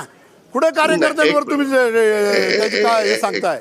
तुम्ही त्याची कारणं दिली पाहिजे की मतदारसंघ का सोडला. राजकीय तुम्ही ऍडजस्टमेंटवर बोलताय काय? तुम्ही राजकारण करताय, राजकीय भूमिका मांडा. तुम्ही असे व्यक्तिसापेक्ष बोलू नका. तुम्हाला झालं बोललं राम कदम आपलं. भारतीय जनता पक्षाची भूमिका सांगितली पाहिजे. तुम्ही तुमची विचारधारा काय आहे? का तुम्ही सरेंडर झालात? आपलं बोलणं झालं मुळामध्ये मी तुम्हाला बोला ना आधी तुम्ही, राम कदम बोला. नाही मी आधी आपल्याला सांगितलं की आपण बोलताना मी आहे, वाघमारे साहेब आहेत, आम्ही कोणी तुम्हाला अडवत नाही, अगदी हवं तेवढा वेळ बोला. पण आम्ही बोलताना तुमचंच महत्वाचं आहे आणि आम्ही या ठिकाणी असंच वेळ काढायला बसलोय असं कृपया करून गैरसमज करू नका. आमच्या वेळेत आपण मध्ये हस्तक्षेप न केला तर चर्चा अधिक हेल्दी होईल. नंबर 1. नंबर 2, कोणत्या वैचारिक दिवाळखोरीची भाषा आपण करता आहात? राजकारण करत असताना प्रत्येक पक्ष आपल्या सोयीप्रमाणे करतो. आता जर राजकीय समजा- दिवाळखोरी, वैचारिक नाही, राजकीय दिवाळखोरी. हिरालाल सर, आपण त्यांचं सलग बोलणं ऐकून घेऊया, मग मी तुमच्याकडे येते. कदम सर बोला. आज देशातला नव्हे जगातला सर्वाधिक कार्यकर्ते आणि सर्वाधिक निवडून आलेले आमदार खासदार असणारा भारतीय जनता पार्टी हा क्रमांक 1चा पक्ष महाराष्ट्रात आहे, देशात आहे, जगात आहे. याची आपण कृपा करून पुन्हा एकदा उजळणी करा. आणि दुसरा प्रश्न, घोडे मैदान जवळ आहे ना हो. आता निकाल लागेल, निकाल लागल्याच्या तर निवडून आलेल्या उमेदवाराला विचारावं तुझ्या निकालामध्ये कोणाकोणाचं श्रेय आहे. कदम ते सर, जे प्रश्न सांगतील हाच त्याच्यावर तरी आहे. तुमचा हिरालाल विश्वास सर आहे का? वारंवार तोच प्रश्न नाही, विचारतायत नाही, नाही. की मी- जर मी- तुम्ही मी- आम्ही जर काय निवडून येणार करावं? होती तर भाजपनं आम्ही- पाठिंबा का नाही दिला? आम्ही उमेदवार द्यावा न द्यावा, पाठिंबा थेट द्यावा, प्रत्यक्ष अप्रत्यक्ष द्यावा का स्थानिक पातळीवर द्यावा, आम्ही शेजाऱ्यांना विचारून नाही देत ना. तो आम्ही ठरवतो, आमचे नेते ठरवतात, आमचा पक्ष ठरवतो. हिरालाल त्या ठिकाणी बसून नाही ठरवतात. तर त्याच्यामुळे आम्ही काय ठरवावं तो आमचा व्यक्तिगत अधिकार आहे. निकाल लागल्याच्या नंतर निवडून आलेले उमेदवार काय बोलतात ते ऐका. आपल्या सगळ्या प्रश्नांची उत्तरं मिळतील. त्या प्रश्नांची उत्तरं अशी टीव्ही कॅमेऱ्यासमोर दिली जातात. बहुसंख्य आमदार आहेत, ज्या पक्षाकडे बहुसंख्य खासदार आहेत, या नाशिक विभागामध्ये भाजपकडे बहुसंख्य आमदार आहेत, बहुसंख्य खासदार आहेत. असा मतदारसंघ जो 35 वर्ष ते निवडून आलेले आहेत, तो मतदारसंघ का सोडला याची त्यांनी राजकीय कारणं दिली पाहिजेत. ते ऍडजस्टमेंट असं राजकारणात चालत नाही. त्यांना राजकीय कारणं दिली पाहिजे. का केलं? जनतेला सांगायचं, तुम्हाला मतदारांना सांगायचं आहे. तुम्ही या देशामध्ये जेव्हा मताचा जोगवा मागता कदम साहेब, तेव्हा तुमच्या पक्षाच्या वतीने ही पक्षाची भूमिका होती. यासाठी आम्ही सरेंडर झालो तुम्ही सांगितलं पाहिजे. ही ऍडजस्टमेंट हे राजकारण झालं, हे असं चालत नाही. विश्लेषण करा तुमच्या सरेंडर होण्याचं. कोण सरेंडर अशी माझी भूमिका आहे आणि मला कोणत्याही पक्षाशी काही देणं घेणं नाही. मला एक राजकीय विश्लेषक म्हणून जे वाटतं ते मी बोलतोय. कोण सरेंडर झालं कुठल्या बाबतीत बोलतात, काही काय कुठलेही शब्द कुठेही वापरतात. तुमची या मतदारसंघामध्ये सर्वाधिक खासदार आहेत, सर्वाधिक आमदार आहेत, विधानसभेचे, लोकसभेचे, आणि नगरपालिका तुमच्या ताब्यात आहेत, महापालिका तुमच्या ताब्यात आहेत. असं असताना तुम्ही सरेंडर झालात. नाही, उमेदवार द्यावा न द्यावा किंवा आणखी एखाद्याला मोठं करावं तो आमचा विषय आहे. नाही कदम सर, हिरालाल सरांचं हेच म्हणणं आहे. कदम सर, हिरालाल सरांचं हेच म्हणणं आहे की वैयक्तिक जरी तुमचा प्रश्न असला तरी ज्या मतदारांनी तुमच्यावर विश्वास ठेवलेला आहे इतकी वर्ष, त्यांना तुम्हाला उत्तर देणं द्यायला हवं असं त्यांचं म्हणणं आहे. म्हणून हे उत्तर गरजेचं आहे. मी दिलं ना उत्तर. मुळामध्ये आम्ही कोणत्या मतदारसंघात काय करावं न करावं हा आमचा व्यक्तिगत विषय आहे. उगाच या ठिकाणी चर्चेत बोलायचं म्हणून सरेंडर, अमुक तमुक, वैचारिक हे ते या शब्दप्रयोगांना तुम्ही अर्थ पक्ष नाहीये. हुकुमशाही पद्धतीने जेव्हा चालू शकत नाही. आम्ही तुमचे काय करावं कार्यकर्ते तो आमचा मुद्दा हे आहे. मला वाटतं आपण ठरवत चर्चा- नाही. ठीक आहे राहुल कदम सर, बाबा, हिरालाल सर, तुम्ही काय? दोघंही थोडं थांबा. मिटकरी सरांना काहीतरी बोलायचंय. मिटकरी सर बोला. मला असं वाटतंय सन्माननीय हिरालालजी इथे पत्रकार म्हणून आहेत आणि जे भारतीय जनता पार्टीचे सन्माननीय आमदार कदम साहेब आहेत त्यांना सांगतो की हिरालालजी हे पत्रकार आहेत. त्याच्यामुळे तुम्ही त्यांच्याशी बोलताना किंवा त्यांच्या विरुद्ध माझ्या पुढे कॅमेरा नाही. राजकीय अभिनिवेश बाजूला ठेवून बोललं पाहिजे आणि पत्रकारांचा सन्मान केला पाहिजे. नंबर 1, भारतीय लोकशाहीने त्यांना विश्लेषण करण्याचा पूर्ण अधिकार दिला आहे म्हणून तुमच्या जिव्हारी येता कामा नये. नंबर 2. नंबर 3 मला असं म्हणायचं आहे की जर तुमचे मुख्यमंत्री उपमुख्यमंत्री 16 तास काम करतात, इथला तरुण विचारतोय की ते झोपतात केव्हा? 18 तास काम करतात, झोपतात केव्हा? इतकं काम करूनही तुम्ही जे मेट्रोचं स्वप्न, त्या दिव्य देशाचं स्वप्न आणि तुमच्या अलंकारित भाषेमध्ये जे तुम्ही बोलताय ना, हे इथल्या सुशिक्षित तरुणांनी नाकारलंय हो. तुम्हाला धूळ चारली भारतीय जनता पार्टीला. तुम्ही चर्चा भरकटवू नका. उत्तर द्या की तुमच्या या 5ही मतदारसंघामध्ये एकमेव रणजित पाटील असे होते की जे भारतीय जनता पार्टीचे अधिकृत उमेदवार होते आणि भारतीय जनता पार्टीशी अनेक वर्षापासून संलग्न आहेत. बाकीचे उमेदवार तुम्ही आयात केलेले आहेत. आता नाशिकचा निकाल काय येईल तो येऊ देत, पण नागपूरचा निकाल, अमरावतीचा निकाल काय आला याच्यावर जरा बोला ना. म्हणजे एखादे पत्रकार जर त्याचं मत मांडत असतील तर त्याचं खोडताना सुद्धा तुम्ही त्यांना रोखत असाल तर हा भारतीय लोकशाहीच्या एक प्रकारे तुम्ही अपमान करताय. आणि ही किती दिवस चालवणार आहे तुम्ही हुकुमशाही? महाराष्ट्रातली तरुणाई या हुकुमशाहीला मूठ माती देणार हे आजच्या निकालावरून लक्षात येत आहे. त्याच्यामुळे सत्तेचा उन्माद कोणी करू नये.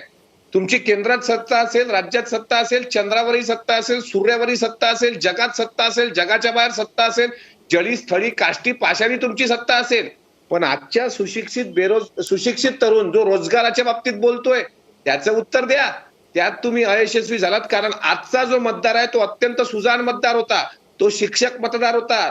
तो मतदार तरुण होता. तो मतदार पदवीधराचा होता. त्याच्या मनात रोष आहे. मी चॅलेंज करतो तुमच्या चॅनलच्या माध्यमातून भाजपच्या आमदार साहेबांना की जर खरंच दम आणि हिंमत असेल ना तुमच्या पक्षामध्ये तर पुढच्या महिन्यात निवडणुका घेऊन दाखवा. लवकर लावा निवडणुका.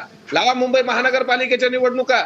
तुम्ही मोदीजींचे 10 दौरे जरी झालेत ना तरी तुम्हाला ही सत्ता काबीज करता मिटकरी येणार सर, नाही. हाच चर्चा प्रश्न आपण भरकटू कदम नका, सरांना लोकांच्या विचारूया. प्रश्नाला सामोरं कदम जा. सर, तुम्हाला हे आणि आव्हान उत्तर मान्य आहे द्या. का? हे चर्चा नका भरकटू आणि पत्रकारांचं अपमान करू नका. कदम सर बोला. सुतावून स्वर्ग आणि मुद्दामून कुठेतरी गैरसमज होईल अशा प्रकारचं वक्तव्य माननीय मिटकरी साहेबांनी करू नये. मुळामध्ये हिरालालजींना मी एवढंच म्हटलं की आपण आमच्या वेळेत हस्तक्षेप करू नका. तुमच्या वेळेस हवं तेवढं बोलू. आता मी माझ्या पक्षाची भूमिका काय मांडाल हे तुम्हाला किंवा हिरालालजीला किंवा आणखी कोणाला विचारून मांडण्याची आवश्यकता नाही. तेवढं वैचारिक स्वातंत्र्य निश्चितपणे आहे ना. आणि त्या ठिकाणी नाही कुठलेही शब्दप्रयोग की सरेंडर का झाला, हे काय सरेंडरचा संबंध? आमचे त्या ठिकाणी आमदार खासदार जे काही जास्त कमी असेल तो पक्षाचा विषय आहे. पक्ष कधी निर्णय घेताना इथे आमदार खासदार जास्त आहे त्यामुळे इथे हे करा ते करून का असा निर्णय घेत नाही. पक्षाची स्वतःची धोरणं असतात. तर त्यामुळे त्या धोरणाप्रमाणे त्या ठिकाणी आम्ही उमेदवार दिला नसेल आणि स्थानिक पातळीवर जर एखाद्याला जर समर्थन दिलं असेल तर त्या ठिकाणी काय चूक आहे? तर त्यात कुठल्या पत्रकाराचा आम्ही अपमान केला? उगाच काही शब्द जोडायचे एखाद्याला आनंदी करण्यासाठी. अधिकार आम्ही नाकारत नाही, पण सरेंडर का झालं काही एवढं शब्द कळलं जोडायचे. पाहिजे. त्याच्यामुळे मेटकरीजी तुम्हाला कोणाची सहानुभूती मिळवायची तुम्ही असेल तर सरेंडर तो- का झालं हे तो कळलं हा पाहिजे ना, बाकी नाही काही. एक मिनिट, तुमचा तो अधिकार आहे. तुम्हाला कुठं उमेदवार उभं करायचं नाही करायचं आम्ही सांगू शकत नाही. भारतीय लोकशाहीने पत्रकारांना बोलण्याचं अभिव्यक्ती स्वातंत्र्य दिलंय. त्यांनी प्रश्न विचारला असेल तर तुम्ही चिडता का? तुम्ही तर वारकरी संप्रदायाचे म्हणून घेता ना स्वतःला. तर पेशन्स ठेवा ना. कसला नाही, एक मिनिट. माझा कोणता शब्दप्रयोग कोणाचा मान आम्हाला अपमान करणार आहे? एक कदम साहेब शब्दप्रयोग सांग. मला काही नाही म्हणायचं. मी कोणाची बाजू घेत नाही. मला फक्त तुम्ही सरेंडर का झालं एवढं कळलं पाहिजे. एक शब्द नाही, एक मिनिट हिरालालजी, एक मिनिट या मिटकरी साहेबांना विचारा. एक शब्दप्रयोग सांगा की ज्यात एक कोणाचा मान अपमान करणार. एक शब्दप्रयोग सांगा पण सांगा. माझं म्हणणं आहे तुम्ही शांततेने ऐका ना चर्चा. जर एखादे नाही, पत्रकार एक तुम्हाला प्रश्न शब्दप्रयोग विचारत सांगा असतील की की तुम्ही सरेंडर का झाला, पत्रकार पण चर्चा व्यक्तिगत न करता मला एवढंच म्हणायचंय की भारतीय जनता पार्टी काढलाय त्याच्यामध्ये? हा सरेंडर का झालं एवढं फक्त सांगा. काढलाय? आता कदम सर, कदाचित सरेंडर हा शब्द जर तुम्हाला आक्षेप असेल, खटकत असेल, तर आपण तो शब्द बाजूला ठेवूयात. पण हिरालाल नाही, सरांचा नाही, प्रश्न हाच मला- आहे मला- की जर मला- मतदारांनी भाजपवर मला- विश्वास ठेवलाय तर मग भाजपने इथं मला- उमेदवार का मला- दिला? उमेदवार का उभा केला नाही? हिरालाल मला सर, मी तोच कोणत्याही प्रश्न शब्द- विचारलाय. अगदी मला थांबा, थोडंसं कोणत्याही थांबा. शब्दावर आक्षेप मॅडम, नाही. भारतीय जनता पार्टीचे मुळामध्ये आमदार जास्त आहेत नाशिक, हा शब्द खासदार जास्त वर्तमान आहेत, घटनेशी- नगरपालिका त्यांच्या ताब्यात जास्त आहेत, हिरालाल सर, महानगरपालिका हिरालाल ताब्यात सर, जास्त तुमचा आहेत. प्रश्न कळालेला आहे. असं तुमचा असताना प्रश्न त्यांनी कळालेला आहे. उमेदवार आपण का उत्तर दिला ऐकून नाही? घेऊया. हिरालाल सर, तुमचा प्रश्न कळालेला आहे. कदम सरांना तुमच्या प्रश्नावर उत्तर देऊ द्यात. आपण उत्तर ऐकूया. कोणत्याही शब्दाविषयी आक्षेप असण्याचं कारण नाही. पण माननीय हिरालालजींनी जो सरेंडर हा शब्द वापरला तो या नाशिकच्या बाबतीमध्ये चपखल बसत नाही. नाशिकमध्ये पक्षाचं जे काही धोरण होतं आणि स्थानिक पातळीवरचा जो काही सत्यजित तांबेंना मदत करणं, त्यांना निवडून आणणं, हा जो काही तिथला जो निर्णय होता, हे दोन्हीही निर्णय ही पक्षाची एक आपली भूमिका आहे आणि ती भूमिका पक्ष करत असतो. आणि काय भूमिका, हे धोरण का, ते धोरण का, याची चर्चा अशी सार्वजनिक होऊ शकत नाही ना. त्याच्यामुळे अजूनपर्यंत अर्ध्या हळकुंडानं जर महाविकास नाही, आघाडीला आता पिवळं एक व्हायचं विश्लेषक असेल म्हणून आणि त्याच्यातून त्यांना अहंकारात नाही, जायचं एक असेल विश्लेषक तर म्हणून त्यांचा राजकीय पक्षांचे निर्णय आणि व्यवहार हे जनतेशी अपेक्षा पूर्ण करणारे असावेत. राजकीय पक्षांनी आपले निर्णय घेताना जनतेला, आपल्या समर्थक जनतेला काय अपेक्षित आहे याचा अभ्यास केला पाहिजे. अस्थिदंती मनोऱ्यामध्ये निर्णय होतात, त्याचे परिणाम पक्षांना भोगावे लागतात. मला एवढंच म्हणायचं आहे की भारतीय जनता पार्टीने या मतदारसंघामध्ये उमेदवार न देण्याचा जो निर्णय घेतला तो ना इथल्या मतदारांना रुचला, ना इथल्या भारतीय जनता पक्षाच्या लोकप्रतिनिधी रुचला. सत्यजित तांबे यांच्या प्रचारामध्ये भारतीय जनता पक्ष कुठे दिसला नाही. आम्ही अगदी उघड्या हिरालाल डोळ्यांनी या सर, सगळ्या गोष्टीकडे रामकदम बघत सरांचं हेच होतो. म्हणणं आहे आणि की ज्या हा काँग्रेसने भाजपचा वैयक्तिक विषय आहे उमेदवार न देणं, त्यामुळे आपण त्यांचं उत्तर मान्य करूया. या चर्चेत आपल्यासोबत वाघमारे सर देखील आहेत, काँग्रेसचे प्रवक्ते. वाघमारे सर, तुम्ही काय सांगाल या सगळ्या चर्चेमध्ये? तुम्ही कसं पाहताय? खरंच तुम्हाला ही भाजपची खेळी वाटते? नाशिकमधली ही सगळी ज्या घडामोडी घडलेल्या आहेत, आधी सत्यजित तांबेंना पाठिंबा, सत्यजित तांबेंनी पाठिंबा कुणाचा घेतलेला नाहीये, मात्र भाजपनं उघड पाठिंबा न देता स्थानिक पातळीवर हा पाठिंबा दिलेला आहे. त्यामुळे कुठेतरी इथं ह्या सगळ्या घडामोडी घडलेल्या आहेत आणि नाट्यमय राजकारण समोर आलेलं आहे. वाघमारे सर, सगळ्यात पहिली गोष्ट म्हणजे भाजप आयत्या बिळावर नागोबा बसण्याच्या तयारीत होत. याचं कारण असं की सत्यजित तांबेंनी ज्यावेळी अपक्ष फॉर्म भरला त्यावेळी भाजपला वाटत होतं की सत्यजित तांबे आपल्याकडे येतील, आपली मदत मागतील आणि मग भाजप पुरस्कृत आपण सत्यजित तांबेंना उमेदवारी देऊ, कारण आपल्या मधला उमेदवार तिथून निवडून येऊ शकत नाही. हा सर्वे भाजपचा झाला होता. भाजपला माहित होतं की इकडे आपला उमेदवार निवडून येणार नाही, जरी आपली सत्ता नाशिकमध्ये जास्त प्रमाणात असली तरी. हा पहिला मुद्दा. इथे काय प्रॉब्लेम झाला की सत्यजित तांबेंनी सांगितलं की मी अपक्षच लढणार, मी कुठच्याही राजकीय पक्षाकडे जाणार नाही. मग भाजपची गोची झाली की आता सत्यजित तांबे आपल्याकडे येत नाहीयेत, आपण त्यांना पाठिंबा देऊ शकत नाही. मग भाजप सारखा मोठा पक्ष हा जर सत्यजित तांबेंच्या मागे गेला तर मग पक्षाची राहिली जी आता पूर्ण इज्जत आहे ती इज्जत जाईल. कारण आपल्याला पूर्ण प्रकारे भाजप त्या पद्धतीने वागतोय हे ज्यावेळी लोकांच्या समोर येईल, असं ज्यावेळी होईल त्यावेळी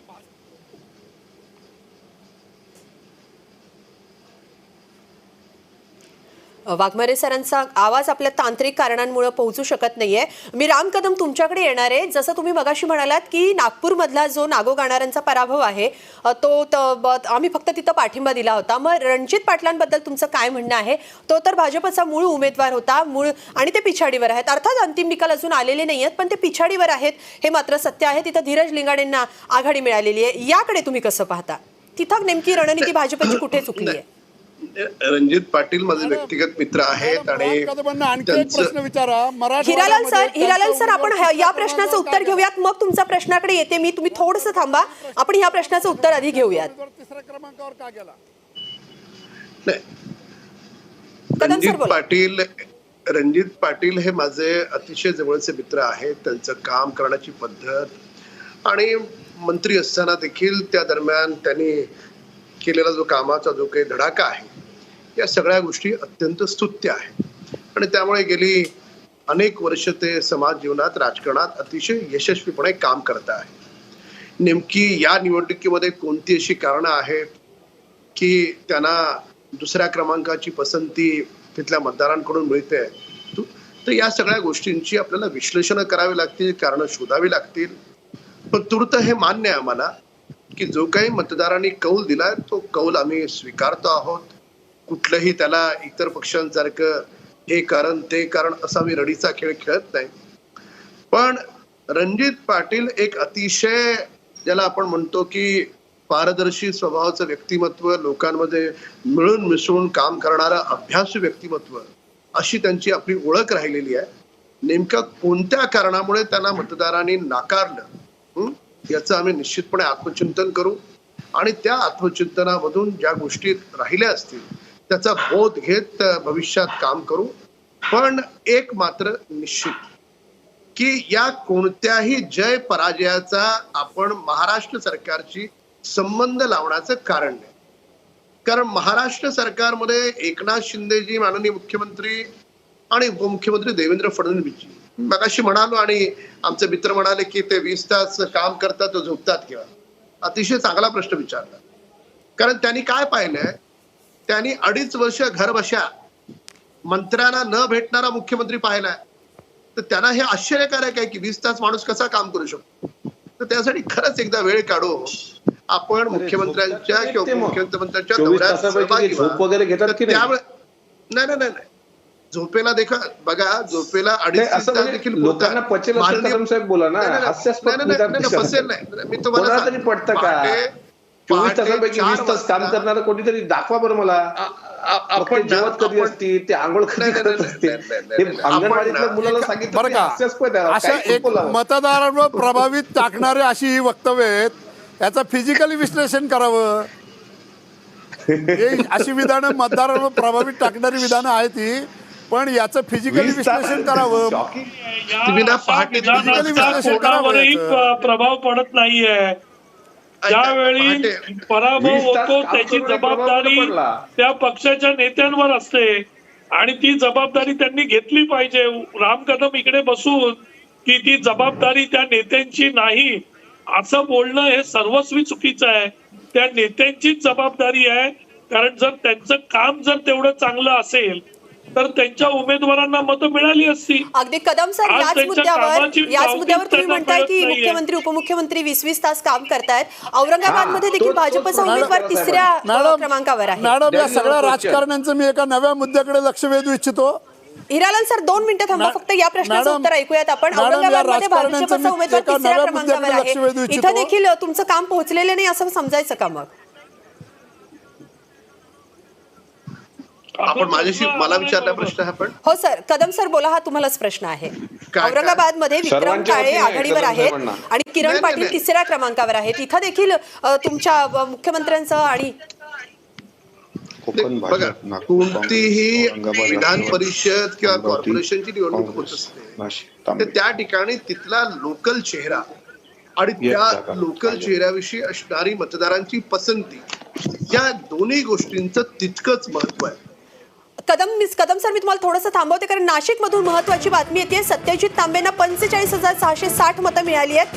नाशिकमध्ये सत्यजित तांबेंनी जोरदार मुसंडी मारलेली आहे. शुभांगी पाटील यांना आतापर्यंत 24,927 मतं मिळालेली आहेत. 3ऱ्या फेरी अखेर तांबेंची ही जोरदार मुसंडी पाहायला मिळते. अतिशय चुरशीची अशी ही निवडणूक म्हणून नाशिकमधल्या या मतदारसंघाकडे पाहिलं जात होतं सुरुवातीपासूनच. आणि आता सत्यजित तांबेंना 45,000हून अधिक मतं मिळालेली आहेत. शुभांगी पाटील तिथं पिछाडीवर आहेत. शुभांगी पाटील यांना 24,927 मतं मिळालेली आहेत. 3ऱ्या फेरी अखेर तांबेंनी ही जोरदार मुसंडी मारलेली आहे. त्यामुळं ज्याप्रमाणे सत्यजित तांबे यांच्याकडून विजयाचा दावा केला होता त्याच दृष्टीनं ही वाटचाल सुरू आहे असं दिसून आलेलं आहे. नाशिकमध्ये सत्यजित तांबे यांचा अपेक्षित विजय होणार असं चिन्ह दिसतंय, कारण जवळपास 45,000हून अधिक मतं सत्यजित तांबेंना मिळालेली आहेत. तिसऱ्या फेरी अखेरची ही मतांची आकडेवारी समोर आलेली आहे. तर शुभांगी पाटील यांना 24,927 मतं सध्या मिळालेली आहेत. त्यामुळं सत्यजित तांबे यांचा हा विजय इथं जोरदार वाटचाल करतोय असंच दिसून येते. अंतिम विजय अर्थात अजून येणं बाकी आहे, पण जी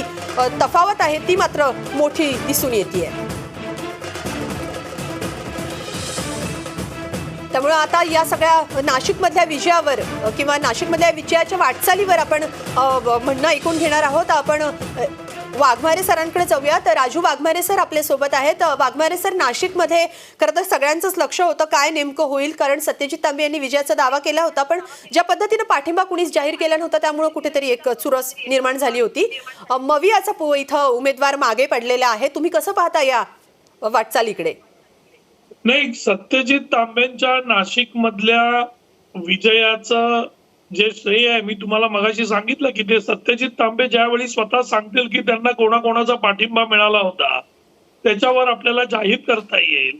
ही सगळी जी घडामोड आहे, मी मगाशी सांगितलं की नाशिक हा पूर्णपणे काँग्रेसचा तो पदवीधर मतदारसंघ आहे. पारंपरिकरित्या 3 वेळा डॉक्टर तांबे तिकडून निवडून आलेले आहेत. रजिस्ट्रेशन म्हणा, मतदारांशी संपर्क म्हणा, हा संपूर्णपणे काँग्रेस पक्षाच्या पातळीवरच हा सगळा संपर्क गेल्या 15 वर्षाचा हा संपर्क होता. आता शेवटच्या दिवसाचं जे राजकारण झालं, शेवटच्या काही काळामधलं जे राजकारण झालं आणि त्याच्यामुळे सत्यजित तांबेंना अपक्ष फॉर्म भरावा लागला आणि पक्षाचा जो निर्णय होता त्याच्यावर बोलण्या इतपत मी मोठा नाहीये, कारण तो वरिष्ठ पातळीवर घेतलेला निर्णय आहे. पण मी एक सांगू शकतो की हा जो विजय सत्यजित तांबेंचा आहे, याला गेल्या 15 वर्षाचं पाठबळ जे काँग्रेस पक्षाचं होतं त्याचा कुठे ना कुठे एक कवडसा म्हणा किंवा अगदी वाघमारे सरांचा आवाज तांत्रिक कारणांमुळे पोहोचू शकत नाहीये. हिरालाल सर बोला, तुम्हाला काय बोलायचंय? मॅडम मला बोलायचं आहे. हा हिरालाल सर बोला, तुम्ही बोला. मॅडम, या सगळ्या निवडणुकीकडे बघत असताना मी एक राजकीय विश्लेषक म्हणून असं म्हणतो की पंजाबमध्ये निवडणूक झाली. पंजाबमध्ये आप पक्षाने जुनी पेन्शन योजना समर्थित केली, ते तिथं सत्तेत आले. हिमाचल प्रदेशमध्ये निवडणूक झाली, जुनी पेन्शन योजना काँग्रेसनं समर्थित केली, ते तिथं निवडून आले. राजस्थान, छत्तीसगड येथेही जुनी पेन्शन योजना आली. मला असं दिसतं की आगामी काळामध्ये जुनी पेन्शन योजना हा निवडणुकीचा मुद्दा बनणार आहे. आणि राजकारण्यांनी एक गोष्ट लक्षात घ्यावी, जे पक्ष जुनी पेन्शन योजनेला समर्थन देतील ते सत्तेत राहतील.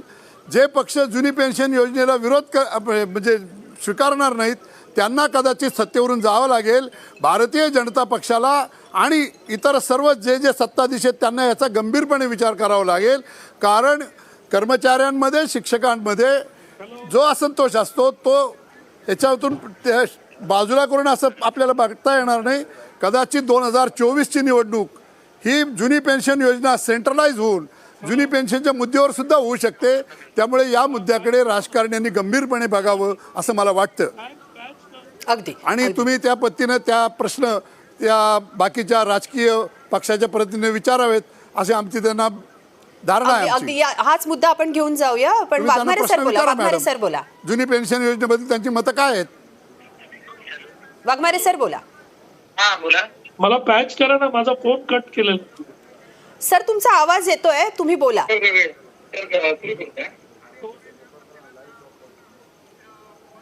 आपण वाघमारे सरांकडे जाणार आहोत. आपल्यासोबत मिटकरी सर आहेत. मिटकरी सर, आपण बघितलं तर ज्या पद्धतीने सत्यजित तांबे यांचा हा विजयाकडे वाटचाल होतीये. बर्निंग इश्यू आहे मॅडम. हो सर, मी त्याच मुद्द्यावर विचारते. मी मिटकरी सरांना देखील विचारते त्यांचं काय म्हणणं आहे.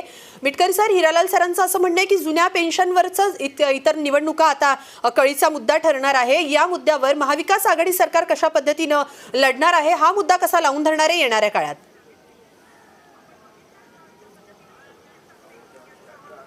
मुद्द्यावरच हिमाचल प्रदेश आणि पंजाब 2 प्रांतामध्ये परिवर्तन झालेलं दिसतं. आणि यावेळी जे महाराष्ट्रामध्ये अगदी हे सरकार सत्तेवर आलं आणि 4 महिन्यानंतर ज्या काही निवडणुका शिंदे आणि फडणवीस सरकार एकत्र आल्यानंतर झाल्या, त्यामध्ये जर आताचे सध्याचे निकाल बघितले तर फक्त कोकण पदवीधर वगळता इतर कुठेही भारतीय जनता पार्टीला यश मिळालेलं नाही. हे वास्तव भारतीय जनता पार्टीने त्यांच्या नेत्यांनी प्रामाणिकपणे कबूल केलं पाहिजे. याच्या मागचं कारण असं आहे की जुनी पेन्शन योजना लागू करा हा जो मुद्दा मागच्या काळात रेटून धरला गेला होता, त्यावेळी महाराष्ट्राचे अर्थमंत्री जे 18 तास काम करतात, 18 तास नसेल, माझी चूक झाली, 20 तास काम करतात, ते कधी जेवतात, कधी झोपतात, कधी आंघोळ करतात, हे न सुटलेलं कोड आहे. आणि या अर्थमंत्री महोदयांनी ज्या वेळेस सांगितलं की आम्ही जुनी पेन्शन लागू करू शकत नाही, त्यावेळी जुन्या पेन्शन धारकामध्ये आणि शिक्षकांमध्ये जी चीड निर्माण झाली, ती चीड आता जास्त वाढू नये म्हणून त्यावर माननीय मुख्यमंत्री जे 20 तास काम करतात, एकनाथराव शिंदे साहेब कदाचित 1 तास जास्त काम करतील, कदाचित झोपत पण नसतील, त्यांचं पण एक मला वाटते गुळगुळीत उत्तर आलं की आमचं सरकार या बाबतीत सकारात्मक आहे. म्हणजे ही जी दुटप्पी भूमिका भारतीय जनता पार्टीची जुन्या पेन्शन संदर्भात होती, ते इथल्या चाणाक्ष मतदारांनी हेरली आणि यांचं सरकार वर खालपर्यंत सगळीकडे असताना सुद्धा हे फक्त सांगू शकतात की जुनी पेन्शन देण्याची हिंमत केवळ भारतीय जनता पार्टीमध्ये आहे, ती दानत दुसऱ्या कुणात नाही. हा जो उर्मटपणाचा आणि सत्तेचा माज आल्याचा जो आविर्भाव होता, तो महाराष्ट्रातल्या पदवीधरांनी, शिक्षकांनी उतरवल्याचं चित्र आहे. त्याच्यामुळे जे सरकार जुन्या पेन्शन धारकाच्या पाठीशी खंबीरपणे उभं राहणार, तेच यापुढे महाराष्ट्रात तुम्हाला दिसणार. महाविकास आघाडी सरकारकडे ती ताकद आहे हे आजच्या मतदारांना वाटलं, म्हणून त्यांनी महाविकास आघाडीच्या पारड्यामध्ये झुकतं माप टाकलंय. त्यामुळे भविष्यात जी लोक जुन्या पेन्शनचा विरोध करतील, ते कुणी असो, त्याला मतदार जागा दाखवणार. देवेंद्रजी फडणवीसांनी मागच्या अधिवेशनामध्ये खालच्या सभागृहामध्ये जे वक्तव्य केलं ते त्यांच्या पक्षाला भोवलं, हे मात्र त्रिकालबाधित सत्य आहे. बरोबर आहे. जर इतर जागांचा विचार केला तर औरंगाबादमध्ये विटकरी सर विक्रम काळे यांनी आघाडी घेतलेली आहे. याकडे कसं पाहता? महाविकास आघाडीचे ते उमेदवार आहेत आणि ही त्यांची आघाडी समोर आलेली आहे. तो भाजपचा उमेदवार मात्र 3ऱ्या क्रमांकावर आहे. विक्रम तेच म्हणतोय, भारतीय जनता पार्टीचे उमेदवार तिथे 3ऱ्या क्रमांकावर आहेत औरंगाबाद शिक्षक मतदारसंघामध्ये. त्यामध्ये एक लक्षात घेतलं पाहिजे की विक्रम काळेंनी सातत्याने जुन्या पेन्शनच्या संदर्भामध्ये वरच्या सभागृहामध्ये सातत्याने त्यांनी आवाज उचलून धरला, काही ठिकाणी वॉकआउट पण केलं. ही त्यांची भूमिका होती, म्हणून त्यांना 4थ्यांदा लोकांनी निवडून दिलं. हे सोपं नाही आहे. विचार करा, आणि हाच मुद्दा जर रणजित पाटलांनी लावून धरला असता तर रणजित पाटील एकमेव भाजपचे उमेदवार आहेत तिथे, ते आज पराभवाच्या छायेत दिसत आहेत. नागो गानार सर चांगल्या पद्धतीने मांडत होते, जुन्या पेन्शनचा मुद्दा त्यांनी पण लावून धरला होता.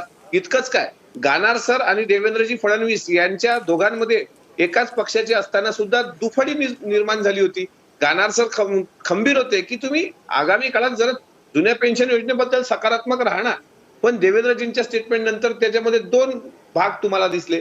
म्हणजे एकंदरीत विक्रम काळेजींचा जो विजय आहे तो शिक्षक काही हे नसतात, तो शिक्षक पिढी घडवण्याचं काम करतात.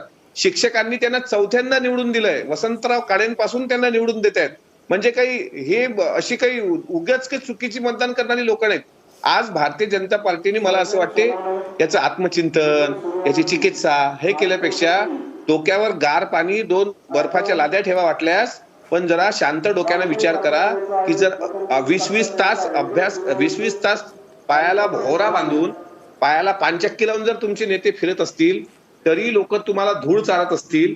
कोकण मधला उमेदवारही तुमचा नव्हता ना, ज्ञानेश्वर म्हात्रे, तो तर व्यक्ती शिवसेनेचा होता, त्याला तुम्ही वेळेवर आयात केलं. सर, भाजप या टीकेला प्रत्युत्तर देण्यासाठी आपल्या चर्चेमध्ये नाही आहेत, कारण राम कदम या चर्चेतून उठून गेलेले आहेत. मी आता वाघमारे गेले, त्यांना बोलताच येत नाही, ते रडतील आज, डोकं आदळतील घरात.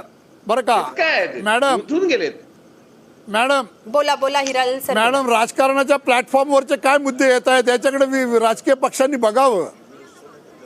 माझं असं मत आहे की राजकारणामध्ये राजकीय पक्ष काम करत असताना बर्निंग इश्यू काय आहेत याच्याकडे त्यांनी बघायला पाहिजे.